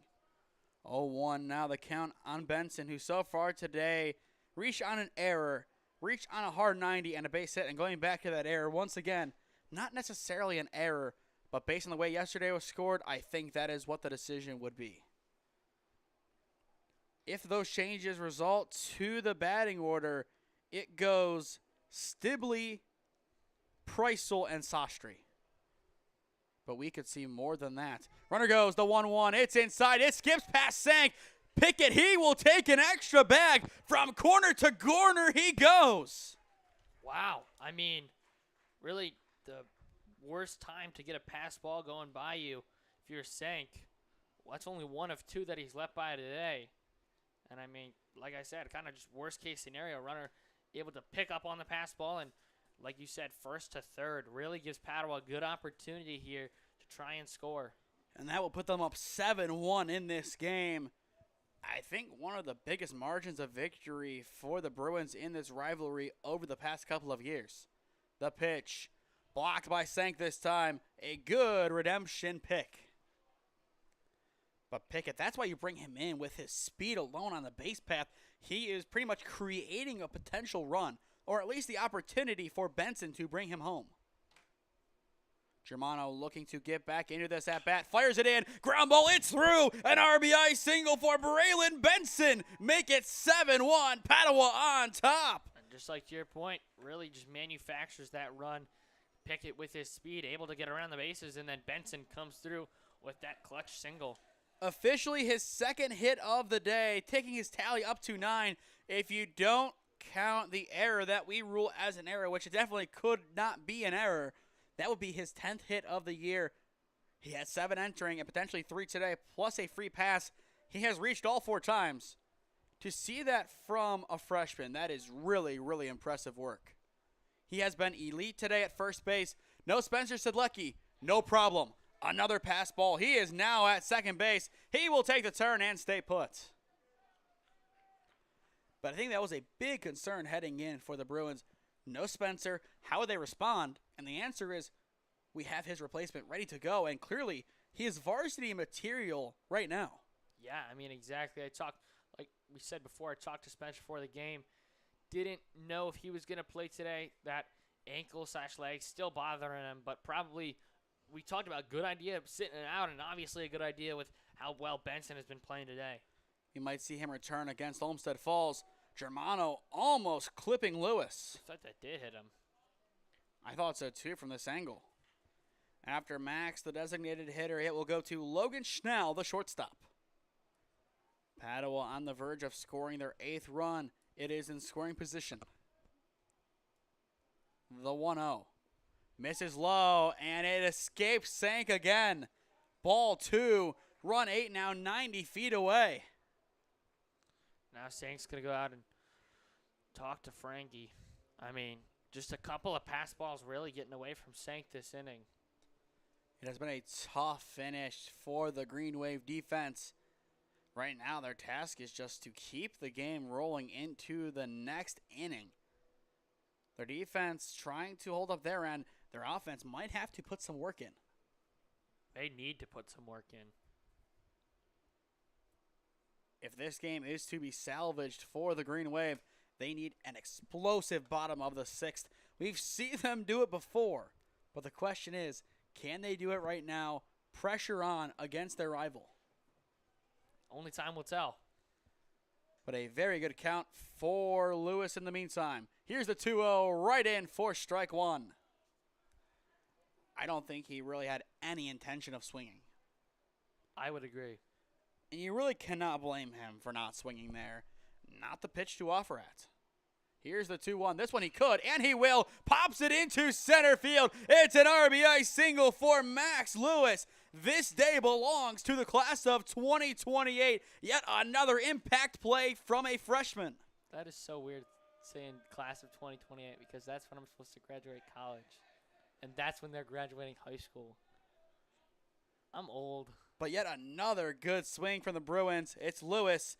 2 RBI singles in a row. You look at Martin. He has a single, and same with the other freshman. They have more than him today. 5 combined hits, maybe 6 if you include the error for the 3 freshmen. Yeah, they've just had a spectacular day so far. I have a feeling that if Padua can build off of this year, I think you will see another year added on to the 2024 Final Four appearance. I think they are maybe 1 or 2 pieces away. And those pieces might be on the quote-unquote books right now. I don't think they're too far off. And with new divisions, West Branch, the state champion from last year, falling off, the division's open. Canfield might be the supposed favorite right now, but Canfield isn't unbeatable. I believe West Branch took them to a good game, and they may have even beaten them. Yeah, anything can happen on any given day. And also, you cannot forget about the schools from the Cincinnati area. The best player in potentially all of high school baseball resides over in Cincinnati at Moeller. Zion Theophis, as he is going to LSU after this season. A hearty swing and a miss. 1-2 the count on Schnell. After this year, Schnell will play college baseball at Ohio Wesleyan. 6 college commits on this baseball team at Padua. Impressive work from the coaching staff to get them ready. Schnell chops it foul, keeping the count 1-2. As well, with us time sitting at 6:51, we are 10 minutes away from a 2-hour ball game. And I believe yesterday at this point we were done. We might have been. And we still have 3 half innings to go. And a little bit of this one as well. 1-2 the count on Schnell. Germano just looking to get out of this inning. No more damage. Cranked over Preissel. Unable to get there. Full theatrics and acrobatics alike, but still not enough. It's a 3rd base knock in a row for the Bruins. I mean, just a perfectly placed hit right over Preisel's head. Nothing he could do about that. Preissel has been giving it his all game, and that is what you expect from him. Nothing less. Just unable to come up with it. A tough break there for the Namer defense. They thought they were out of the inning. No more damage done. But they still have some time and some things to work out of. Now it's Spellacy stepping back in. He has reached base with a base knock in his last 2 at-bats, and he has been responsible for 4 of Padua's 8 runs today. And he has a chance to further increase that number. Exactly, especially because runners in scoring position, 2 outs, they're going on anything. With an 0-1 count, his approach definitely changing, but right center field would be the spot to pop it in. Right in there for 0-2. Beautiful breaking ball there. Germano being aggressive while also kind of playing it safe on the mound. Frankie once again 1 pitch away from getting out of this elongated inning. The 1-2, or excuse me, the 0-2 becomes 1-2 on that pitch. A good take there from Spellacy. Still looking for one last impact hit. If he doesn't get it, his job has been more than done. 1-2 the count. Germano looking to respond after letting one get away from him. Fouled away by Spellacy. We have seen a number of defensive changes already this inning. Do we see more offensive changes?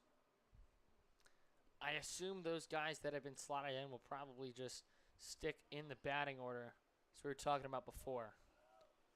The only one who really does not have a big chance of hitting is Hudak. They would need to get all the way back around for him to stand in.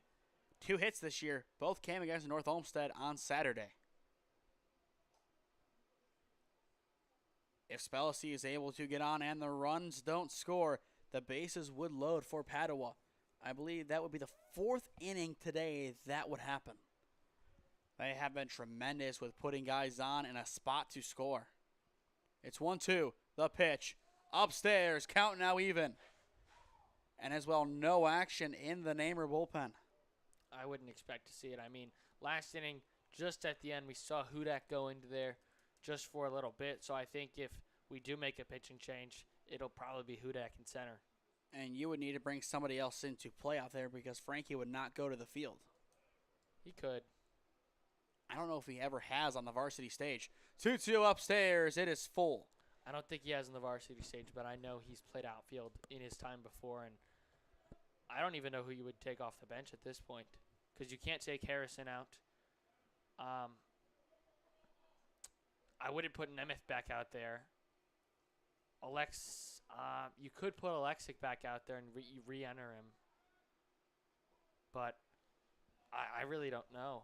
Unless you bump Gorey out there. Yeah, that might be your only option, honestly. As of right now, it is just all speculation.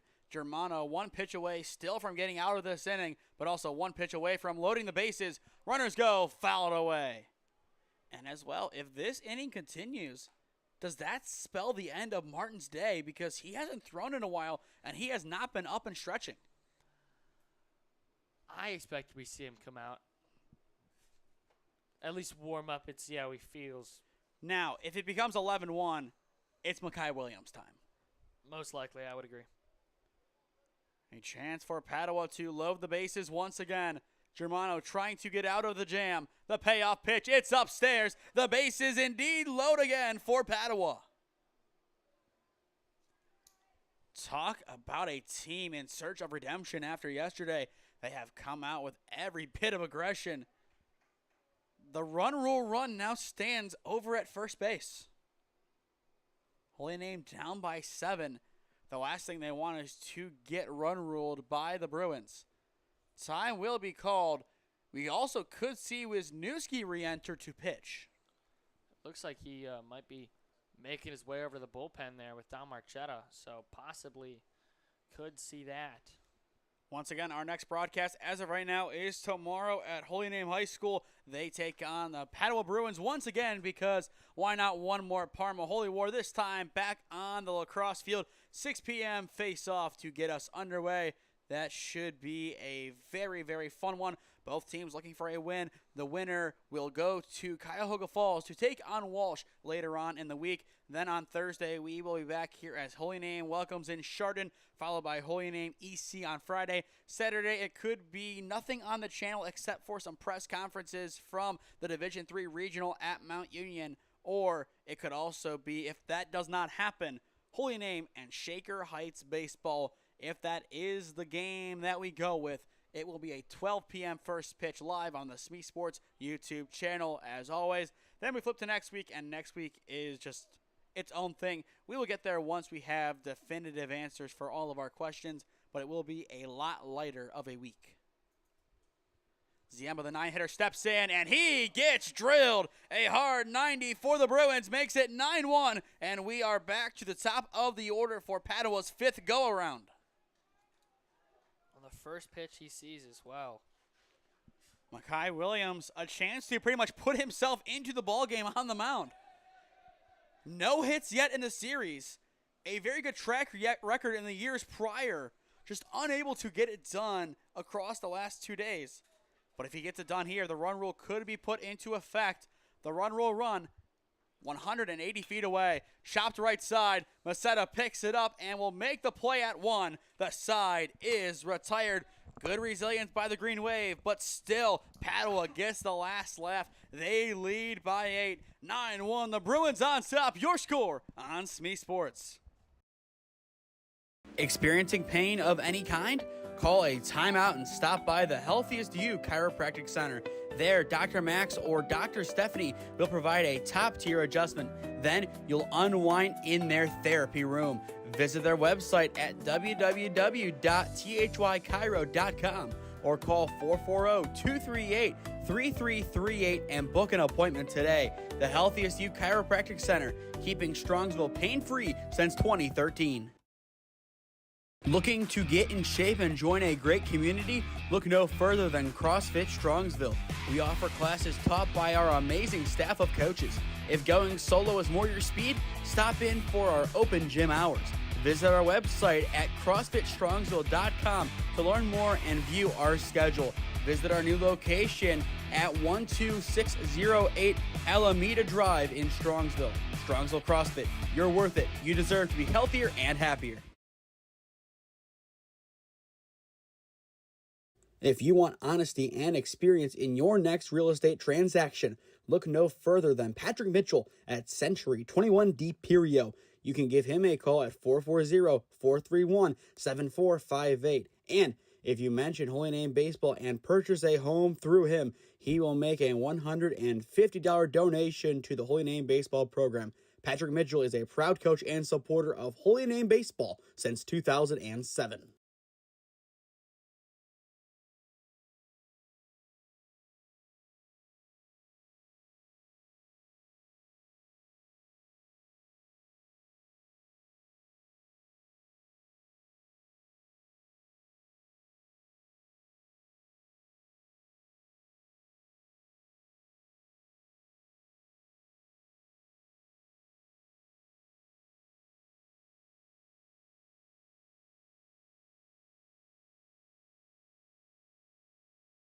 As expected, with the defensive changes made by Holy Name, they will also make those changes happen in the batting order. No Wisniewski, it is Danny Stibley stepping in to begin the bottom of the 6th inning. Padua up 9-1 on Holy Name. For those just tuning in, he's Cam Ragazzo. I am Nathan Smee on the call for you live on the SmeeSports YouTube channel. Cam, Padua has been elite all day. No other way to put it. Yeah, I mean, they've just been absolutely dominant on both sides. On defense with Martin on the mound, and then on offense just being able to get runners on, take those free passes, and hit those timely singles when needed. Stibley sees 2 balls in a row. A good start to his at-bat as he is just showing some patience. It will go Stibley, then Preissel, and Sastry, followed by Nemec, Svets, Vega, Sank, and then Masetta. And then if we get back to the top of the order, it will be Luke Hudak batting in place of Nick Nemeth, most likely. But at the same time, Nick could stay in and could re-enter based on necessity. If this is a hit parade, a close game, I think you keep Nick in to hit. I would agree. 3 balls to no strikes. A good start for Stibley. Shows bunt, pulls it back, and he will reach after seeing 4 pitches go right by, none of which in the zone. Yeah, I don't even think he had any intent to ever bunt that anyways. But now some speed on the base pass here for Holy Name. Could spark a rally here. And we've seen them score a ton of runs in frames before. I believe 8 against Normandy on Saturday, 9 against North Olmsted. They've done this before. But in a rivalry game, it is going to take a lot more than what happened in those. First pitch into Preissel is an aggressive strike, 0-1. I feel like if any strikes were thrown to Stibley in that last at-bat, Preissel would have swung. But 4 balls to begin the inning, you lay off no matter how good. Throwback Stibley almost caught off guard. It looked like his body was leaning towards second base. Either way, a good response as he dives back in. Still 1 strike on Preissel, who is 1 for 2 on the day. The pitch runs inside to even up the count. We talked about who could be next after Chase Martin. I think you keep him in, but Mekhi Williams is the reliever who they go to end games. They're closer, but necessarily not the closer. That could be an interesting role to look at today, as he wouldn't be going out for the save like most closers do. But he could be a relief pitcher that turns into the closer, or he could be a closer, or the third thing, he could not even pitch at all. 1-2 the count on Preissel. The pitch runs inside, but they were in the motion of ringing him up. I thought he was, in the motion of ringing him up. The umpire almost rings him up, but does not. The spot that it hit, I would not have batted an eye by any means. 2-2 on Preissel. The pitch. Swing and a miss. There it is for out number 1. Punch out number 6 from Chase Martin. And I'll tell you what, Chase Martin is exactly what we expected him to be on the mound. A dangerous arm for the Padua Bruins, their future ace, a guy who has a chance to leave a better legacy than, even get this, Dom Marchetto left at Holy Name. He has some large shoes to fill, no doubt, but if this is what he has to start his career, let's see him in 3 years, and I think he is going to be unrecognizable, maybe even on par with some of the top guys in the state. And especially if he can grow 6'3", 180 frame, he could kind of be an all-time great in the state, but he has to just keep this up. 1-1 now on Sastry. You look at his ERA, once again, 1.38 in 27 innings, 41 punch-outs with today's 47. And I think that ERA will go down, assuming he goes the full distance, 1 run allowed, and I don't think it was earned. It wasn't because it was on a passed ball. Correct. So once again, his ERA is getting even closer to 1. And as a freshman, Insane. this is a run that I don't think we've really seen in OHSAA baseball for a long time. This class has been elite. Down low to Sastry now, 3-1. The issue is a few walks sprinkled in, only 2, but in somewhat tough situations, Macedas, I believe, loaded up the bases and then Stibley's to begin this inning. If he can get rid of those walks, albeit only 2, he is in line for an all-time great start today. The 3-1, Stibley goes, and it will not matter. Sastry reaches via the free pass. 2 out of 3 walks from Martin today have come in this inning, and this might do it for him, but I think most likely this is a simple mound visit. At the same time, he could also bump over to third, and that is where we would see, I believe, Tillman come in. Looks like probably just going to be a simple mound meeting here. He's getting some instructional things from his coach, probably about his mechanics, and just trying to stay true to that and throwing strikes. At the same time, Tillman will most likely be in line for the start on Thursday at Olmsted Falls. Still Wisniewski in the bullpen for Holy Name. I don't know if you make that change now. You might just save his arm because you still have 3 games in a row this week to play with tomorrow off. And I think the weather today was the real question mark. I think we play the rest of these games in order. I think that we should, unless, we live in Ohio and weather's very variable. Now Nemec will step in, 1 down, but a chance to put some runs on the board. Some well-needed runs. First one is fouled into the backstop, 0-1. Looking at the time, 7:07. We are now 2 hours and 6 minutes in. A very long afternoon that will most likely reach 2.5. Yeah, I think the only day it's supposed to rain is tomorrow, and Holy Name does not play tomorrow. But Holy Name Lacrosse does, so we are going to need a tent. That is the maybe. If we do not have cover at the field in the backyard, we will not be doing that game. We will have some more conversations tonight to figure out what officially the plan of action is. If we have a tent, we're there. If not, unfortunately, it will be a no broadcast day. Good block behind the dish, now 2-1. And as well, it depends when the rain is. If it's clear past 4 p.m., which some reports have shown it will be, don't need it as much. It'll be pretty much kind of a game time decision, but we'll have that decision out by 10 a.m. tomorrow morning, most likely. We're going to have to as well. The 2-1, crank left side, it's through. A beautiful piece from Nemec. They will send the runner. Stibley, he is safe at home. It's an RBI single for Garrett Nemec. Yeah, big piece of hitting there for Holy Name. Finally, their offense starting to show through, but the question is it too little, too late? If these guys on the base path can score plus Svets, 9-5, maybe not out of the realm of possibility. I wouldn't be surprised to see a bunt here from Joe Svets. We've seen it in the last couple of games. This game's still not over, and there is finally some action in the Padua bullpen.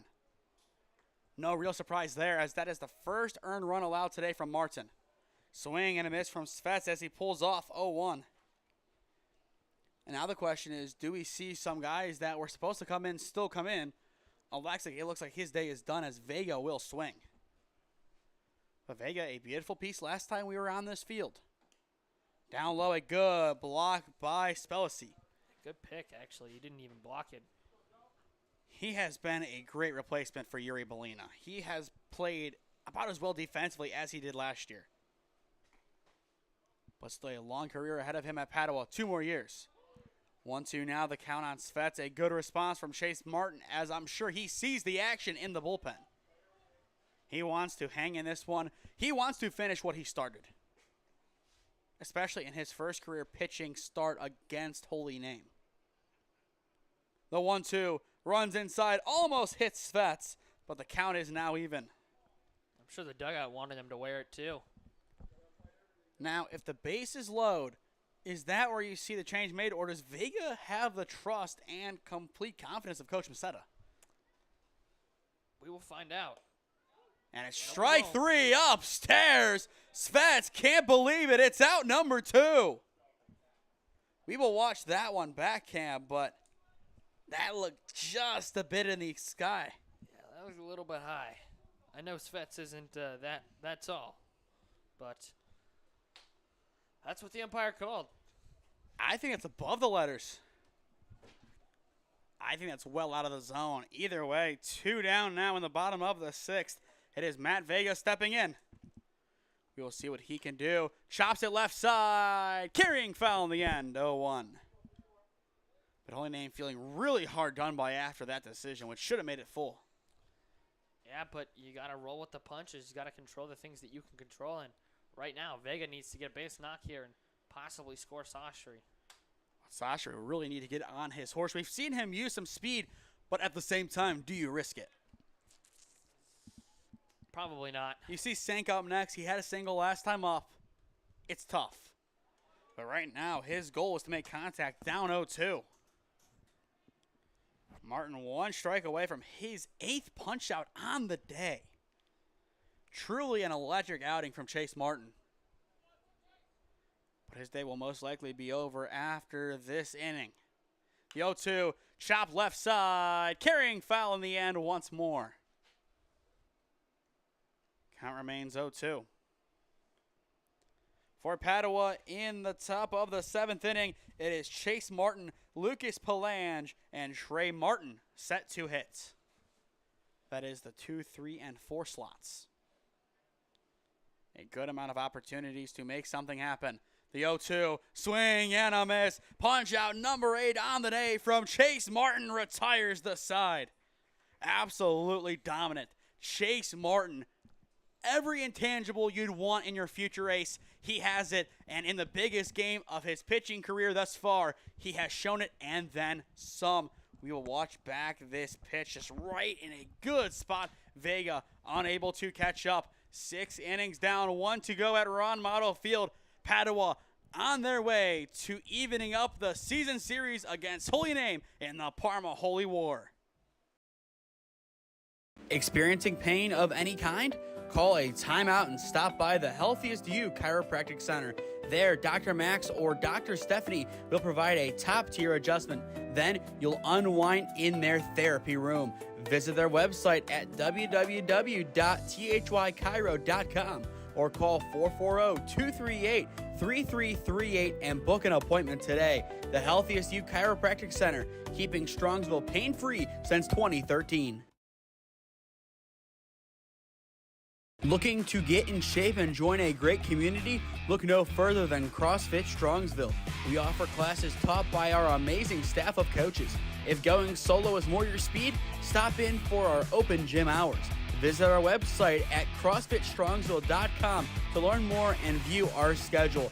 Visit our new location at 12608 Alameda Drive in Strongsville.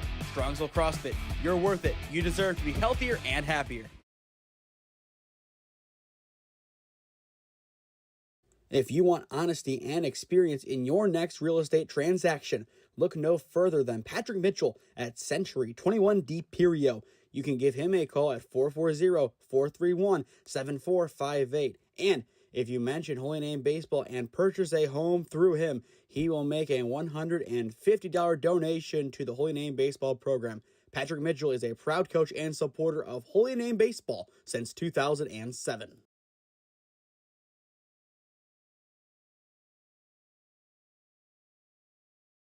One final call to the bullpen has been made by Holy Name. It is Nathan Gorey on to pitch his first, I believe, varsity pitching appearance of his career, and one of very few appearances this year, I believe hitting 0 for 4, and he has also pinch ran a few times. What do you expect to see from Gorey's outing on the mound today, as right now, Holy Name, down by 7, needs a big defensive inning to give them at least a shot to make something happen in the bottom of the 7th?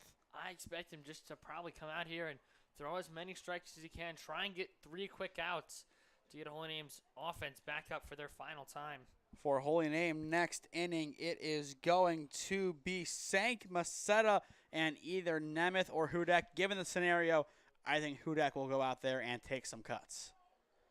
But for Gorey, it is Martin Palange and Martin again to begin this inning. This is a good spot for him to earn some more PT if this is a good outing. His first pitch is chopped up the middle. Svets ranges over from second base, throws to one. It's in time. 1 up, 1 down. Like I said, Gorey just trying to find some more PT. That's the exact start you want him to have. Exactly. I mean, just a good starting opening pitch. Nothing too much there for Svets. He's able to trust the defense behind him and get it over for out number 1. Now it goes to Lucas Palange, the second baseman. 3 for 4 on the day. 3 base knocks. Just impressive work as well for both sides outside of maybe an error giving Spelcy an extra base. Nothing but singles. Except for that one play. Second pitch of the inning misses low for ball 1. How patient is Padua in the box, or do they want some final hits before Makai Williams comes in to close? I think you're as aggressive as you need to be. I mean, you're already up, and I think you just take what Gorey really gives you. Now 1-1. Martin is in the bullpen to stay warm, but as well warming up, it is Makai Williams, the closer. I wouldn't be surprised to see Kai come in to finish this one. He has been tremendous defensively all series.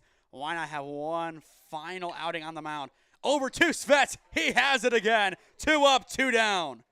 And both outs today for Palange have come on lineouts just like that, up the middle. The first one to Preissel. This time, it's to Svets. And both outs that Gorey have pitched right to Joe Svets. I mentioned it, I'll say it again. Gorey trying to find some more game time. This is a pretty good outing to pretty much tell coach, I can pitch at this level. 2 up, 2 down. Trey Martin now steps in, trying to put a blemish on Gorey's outing. First pitch will hit the corner, 0-1. Obviously, a bigger zone down the stretch, just giving Padua's lead. But either way, Gorey is doing a good job hitting his spots. Exactly, just hitting that outside edge just across the plate.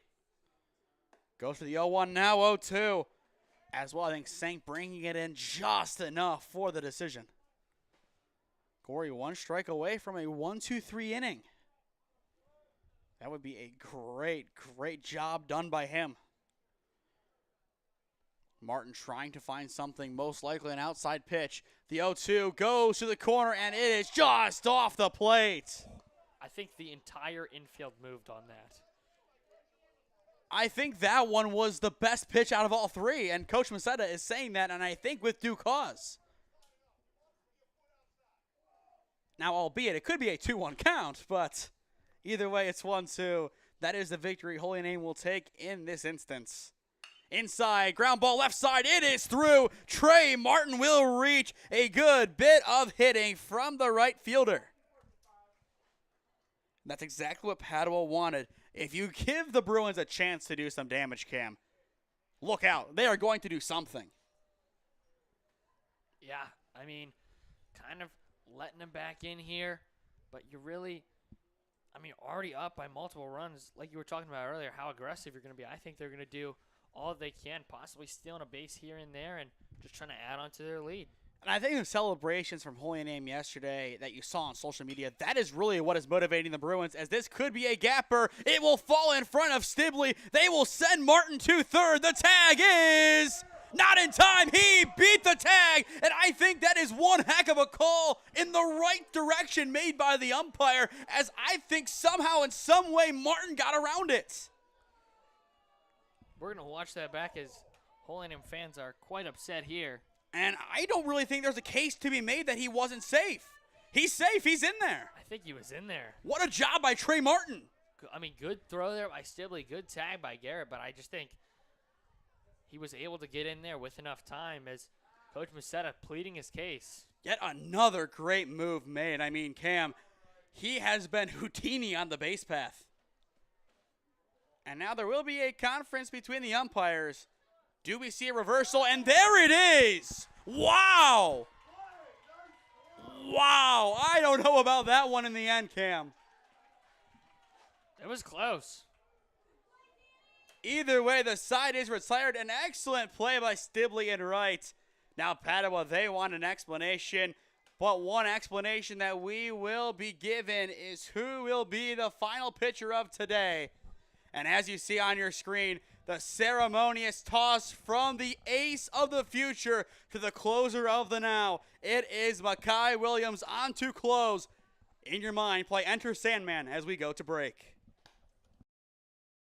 Experiencing pain of any kind?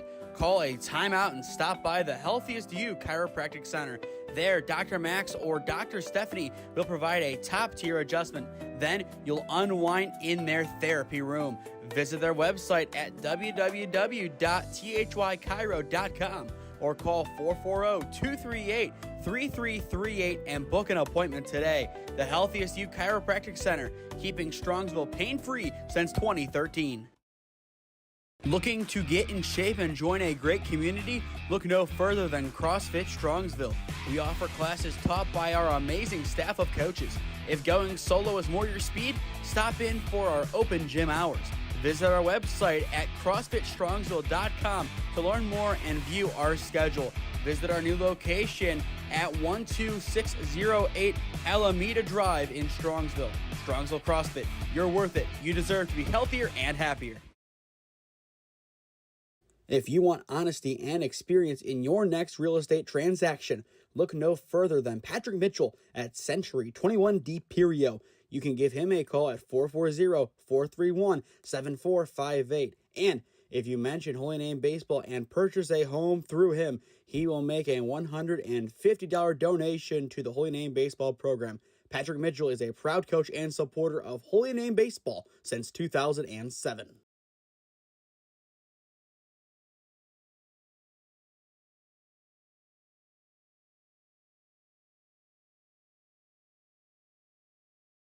Padua has made the call to the bullpen.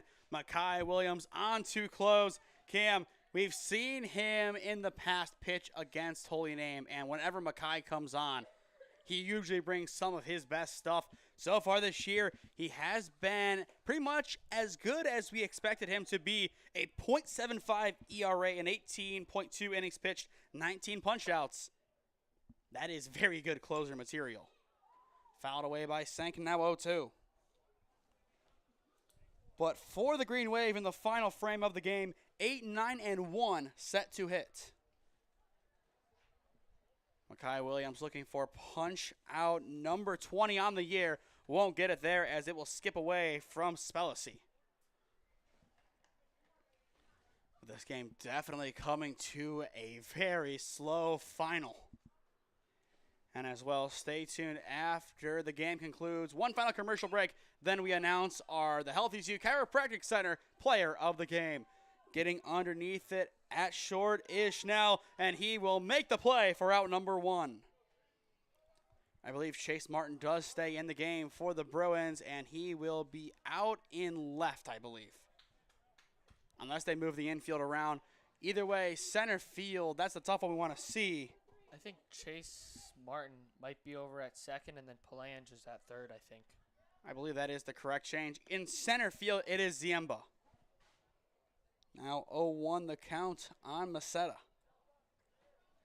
Padua now 2 outs away from a big revenge win. The pitch. Cranked into center field. It will fall. A 1-out single for Russell Macetta. Just turn the opposite way on that ball. Perfect placement. That's exactly what he wanted to do. Yeah, sends it right back up the middle, and we didn't know if we'd see Hudak in this game, but here he is as he steps up in a big spot here for Holy Name.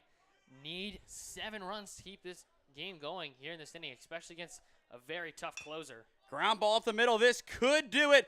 4, 6, 3. Not in time at first. Hudak will keep the game alive, but the Padua Bruins can sound the final countdown. Very, very close play there, but Hudak able to beat it out on the fielder's choice. So we watch it back here. Definitely good hustle from him. Very close to being the final play of the game. You saw the 4 and 6 part of it, but the 3 just not in time, even though it was a great stretch from Benson. The final line of offense, it's Danny Stibley, and he is quickly down in the count 0-1. Last time he saw 4 straight balls, so this time a little bit different. Now 0-2, swings and misses.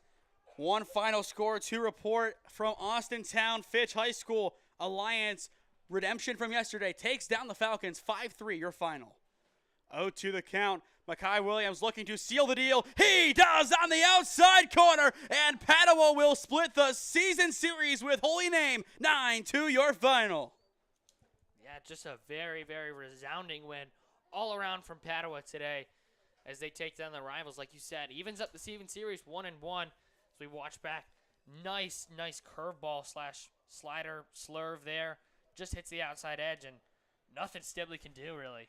Strikeout number 20 on the year from Padua's closer, Makai Williams. As we see the handshake, we will keep it here for the time being. Oh, even Murch has joined the handshake line. He thinks he's on the team now, I guess. I guess so. He was in their dugout trying to take some pictures. He actually came up here looking for a good angle, but eventually went right back to the dugout. Hoping he will go to Mount Union next year, but talking to him, I believe he does have a very good opportunity to snap from the get-go over at Gannon.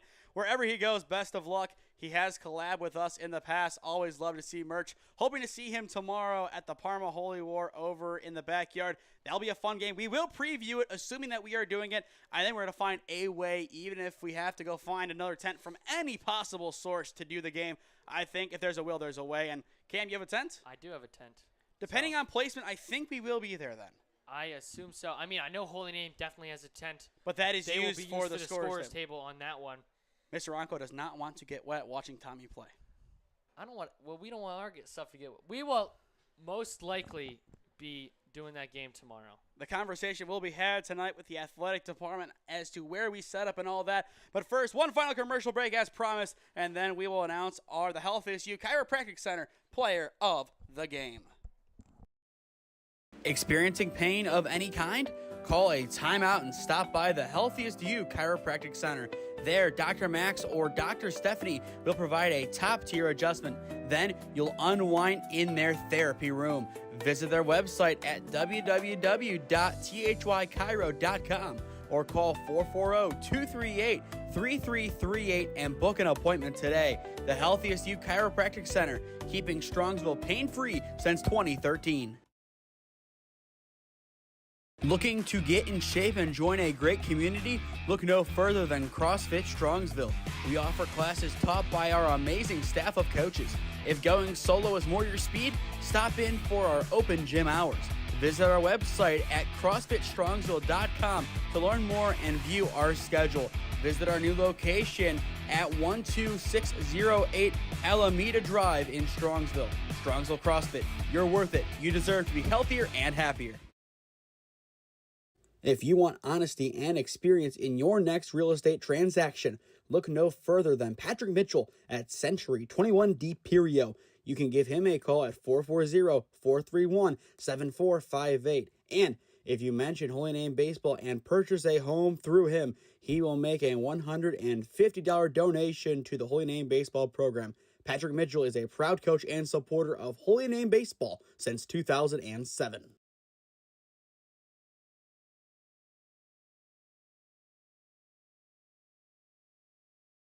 Final score from Ron Mottl Field. Padua Franciscan takes down the Holy Name Green Wave 9-2. A very good game from the Bruins from start to finish. We mentioned it a lot. You want a good offensive start, but your pitching, regardless of if you are the home or away team, really matters. Chase Martin on the day. He did go 1 for 5 at the plate, but on the mound, 1 earned run, 8 punch-outs. He is the Healthiest You Chiropractic Center player of the game. And man, oh man, he could be your player of the year in the state in a few years' time. He has some of the best stuff in the state right now. I mean, yeah, he was able to get it done. He did able to get it done through the defensive side, 8 Ks. I mean, really just sending up the Holy Name hitters and sending them right back, but also had a single on the day. Just a good job all around from Padua today as they take down the crosstown rivals. And like you said, even the season series, 1-1. And we'll have a little bit of an elongated post-game show. It's Holy Name Padua. We're undercover. No real rush to get out of here. So overall thoughts on this game from Holy Name. We saw them play really well yesterday. They didn't make as many mistakes as we expected them to today, but a lot of it just came because of the free pass. Yeah, they were able to get to Harrison early, gave up a couple of free passes, then a couple of hits sandwiched in between here and there, and really set out Padua to that nice 2-0 lead, and then were able to tack on 3 more, courtesy of that bases loaded single, double, whether you want to call it, whatever you want to call it, 5 runs to nothing after that part, and really, it was pretty much all she wrote from there, and then a couple of late runs scored by Holy Name, and Padua tacked on just a couple more to even sweeten the score. 5 walks and 3 hard 90s surrendered by the Name pitching staff, which was made up of Harry Frank for the first 3 innings. In the middle 3, or really the next 3, I should say, Frankie Germano. The final inning, Nathan Gorey, 1-2-3 inning. A lot of that was the defense. Does he pitch again this week at some point, or was that kind of a throwaway pitch? He very well could, but at the same time could be the latter. I'm just realizing they just threw 3 lefties in a row, which Padua actually only saw lefties in this series. They didn't see a single right-hander. Yesterday with Don Marchette, and then today with all 3 lefties. I don't know, just an interesting note. Now Padua 16-9 on the year. They have Cheney round 1. What's the ceiling for this group? Because I think if they can play like they did today, we could see them back in the Final Four, but a lot of that comes with who they get in the luck of the draw, because you could all of a sudden see them play one of the best teams in Division III on a bad draw. You look at Holy Name, they have Cloverleaf round 1, but they easily could have taken a home game, and then it's Lake Catholic. So the luck of the draw obviously impacts Padua's ceiling, but I would imagine you would also agree it's going to be a high ceiling. I agree. I mean, this team is pretty darn good, as we've seen the past 2 days. Obviously, today more than yesterday, but really good pitching staff, really good in the offensive department, really good, strong coaching staff, and I think they have all the tools that they need to make the same appearance that they did last year. I think next year, if it's not this year, is the year they make an actual state championship game. They have the freshman core in place. You lose some key pieces this year, but Chase Martin's your new ace. You bring him in. You have a new first baseman. Lewis can also play first, so if you really want to move Benson over to third, that takes care of that. You have a lot of young guys on this squad, a group that can grow. But if they can really dedicate themselves in this offseason, you are going to see a Padua team that is ready to win the conference. Very similar to what we saw in the early stages of this year from Lake Catholic, a group that brought back pretty much everybody who could make an impact, but in the end just kind of fell short in the playoffs for the conference. But we could still see Lake Catholic once again in the district final. But once again, going back to Holy Name, what was the reason they couldn't score today? I mean, Chase Martin, just absolutely dominant on the mound. Like I was talking about before, just second hitters were going up there, just able to send them right back down. And as well as the Padua defense, really strong and solid today. Saw Plange with a couple of plays, saw Williams in center with a couple of nice plays, but really a stark difference from today to yesterday. Before we head off of the air, we said we'd preview Holy Name and Padua lacrosse tomorrow. What do you expect to see from this game? The last time this was a playoff game on Holy Name's turf, it was a 5-4 double OT win for the Green Wave. But overall, the last time they played at home in the playoffs, the heartbreaker, Nick Gage, who actually set the record for most goals in a single CVCA season with 70 this past season, at the buzzer as a freshman, scored the winner. Which one do we expect to see? Do we see heartbreak, or do we see pure jubilation from the Namer faithful? Well, as a Holy Name grad, I hope we see a jubilation, but I expect to see a really close game. Again, rivalry game, the Holy War, or not the Holy War. Parma Holy War. Parma Holy War, not the quote-unquote Holy War. But expect to see a very close game, especially between these two sides. I mean, definitely going to be some passion on the field. I think Xavier Rodriguez might be ready to pick up residence in the penalty box. We've seen him do that a couple of times throughout his career. I think you are going to see so many flags fly tomorrow. The weather not supposed to be the best. A very similar stage being set in comparison to the game a couple of years ago against CVCA. You don't want to bring back that memory, but definitely it will be a good battle. And you have two of the best coaches in this region. I mean, Coach Apinkar for Padua and Coach Fedor, both tremendous. Coach Fedor winning his 100th game over St. V's 16-1 regular season. But Padua, although they've been hit by the injury bug, they could still be a dominant force tomorrow. Assuming we do the broadcast, tune in at 5:45 for the SmeeSports pregame show. We will get you ready to go with starters, stats, and a whole lot more. It should be a fun one, Cam. Looking forward to doing that game with you, as that will be our final Holy Name lacrosse game of the year. The winner, unfortunately, as it has been in years past, will make the trip to Walsh Jesuit, as the Warriors look to just continue their years of dominance, winning in round 2 against one of Padua, Holy Name, or CVCA, as that has kind of been the 3 they play.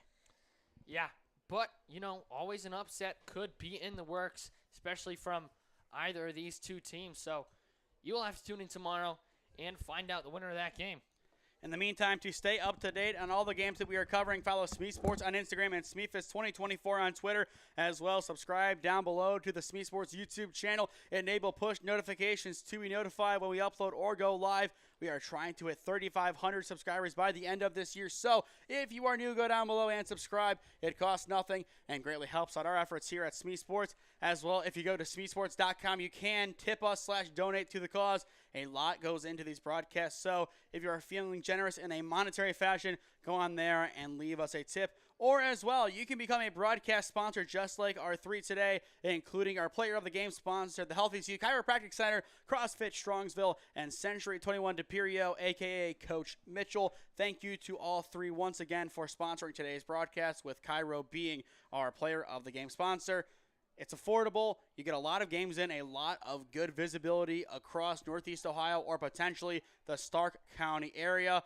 But that will do it from Ron Mottl Field on the campus of Tri-C West. Padua 9, Holy Name 2, your final. He's been Cam Ragazzo. I am Nathan Smee saying so long from the Mott, and we will see you tomorrow at Holy Name High School in the backyard for our 3rd and final Parma Holy War of the week. This has been OHSAA Baseball on the SmeeSports YouTube channel. Thank you all for tuning in. Have a good night, and we will see you tomorrow for yet another exciting battle between the Bruins and the Green Wave.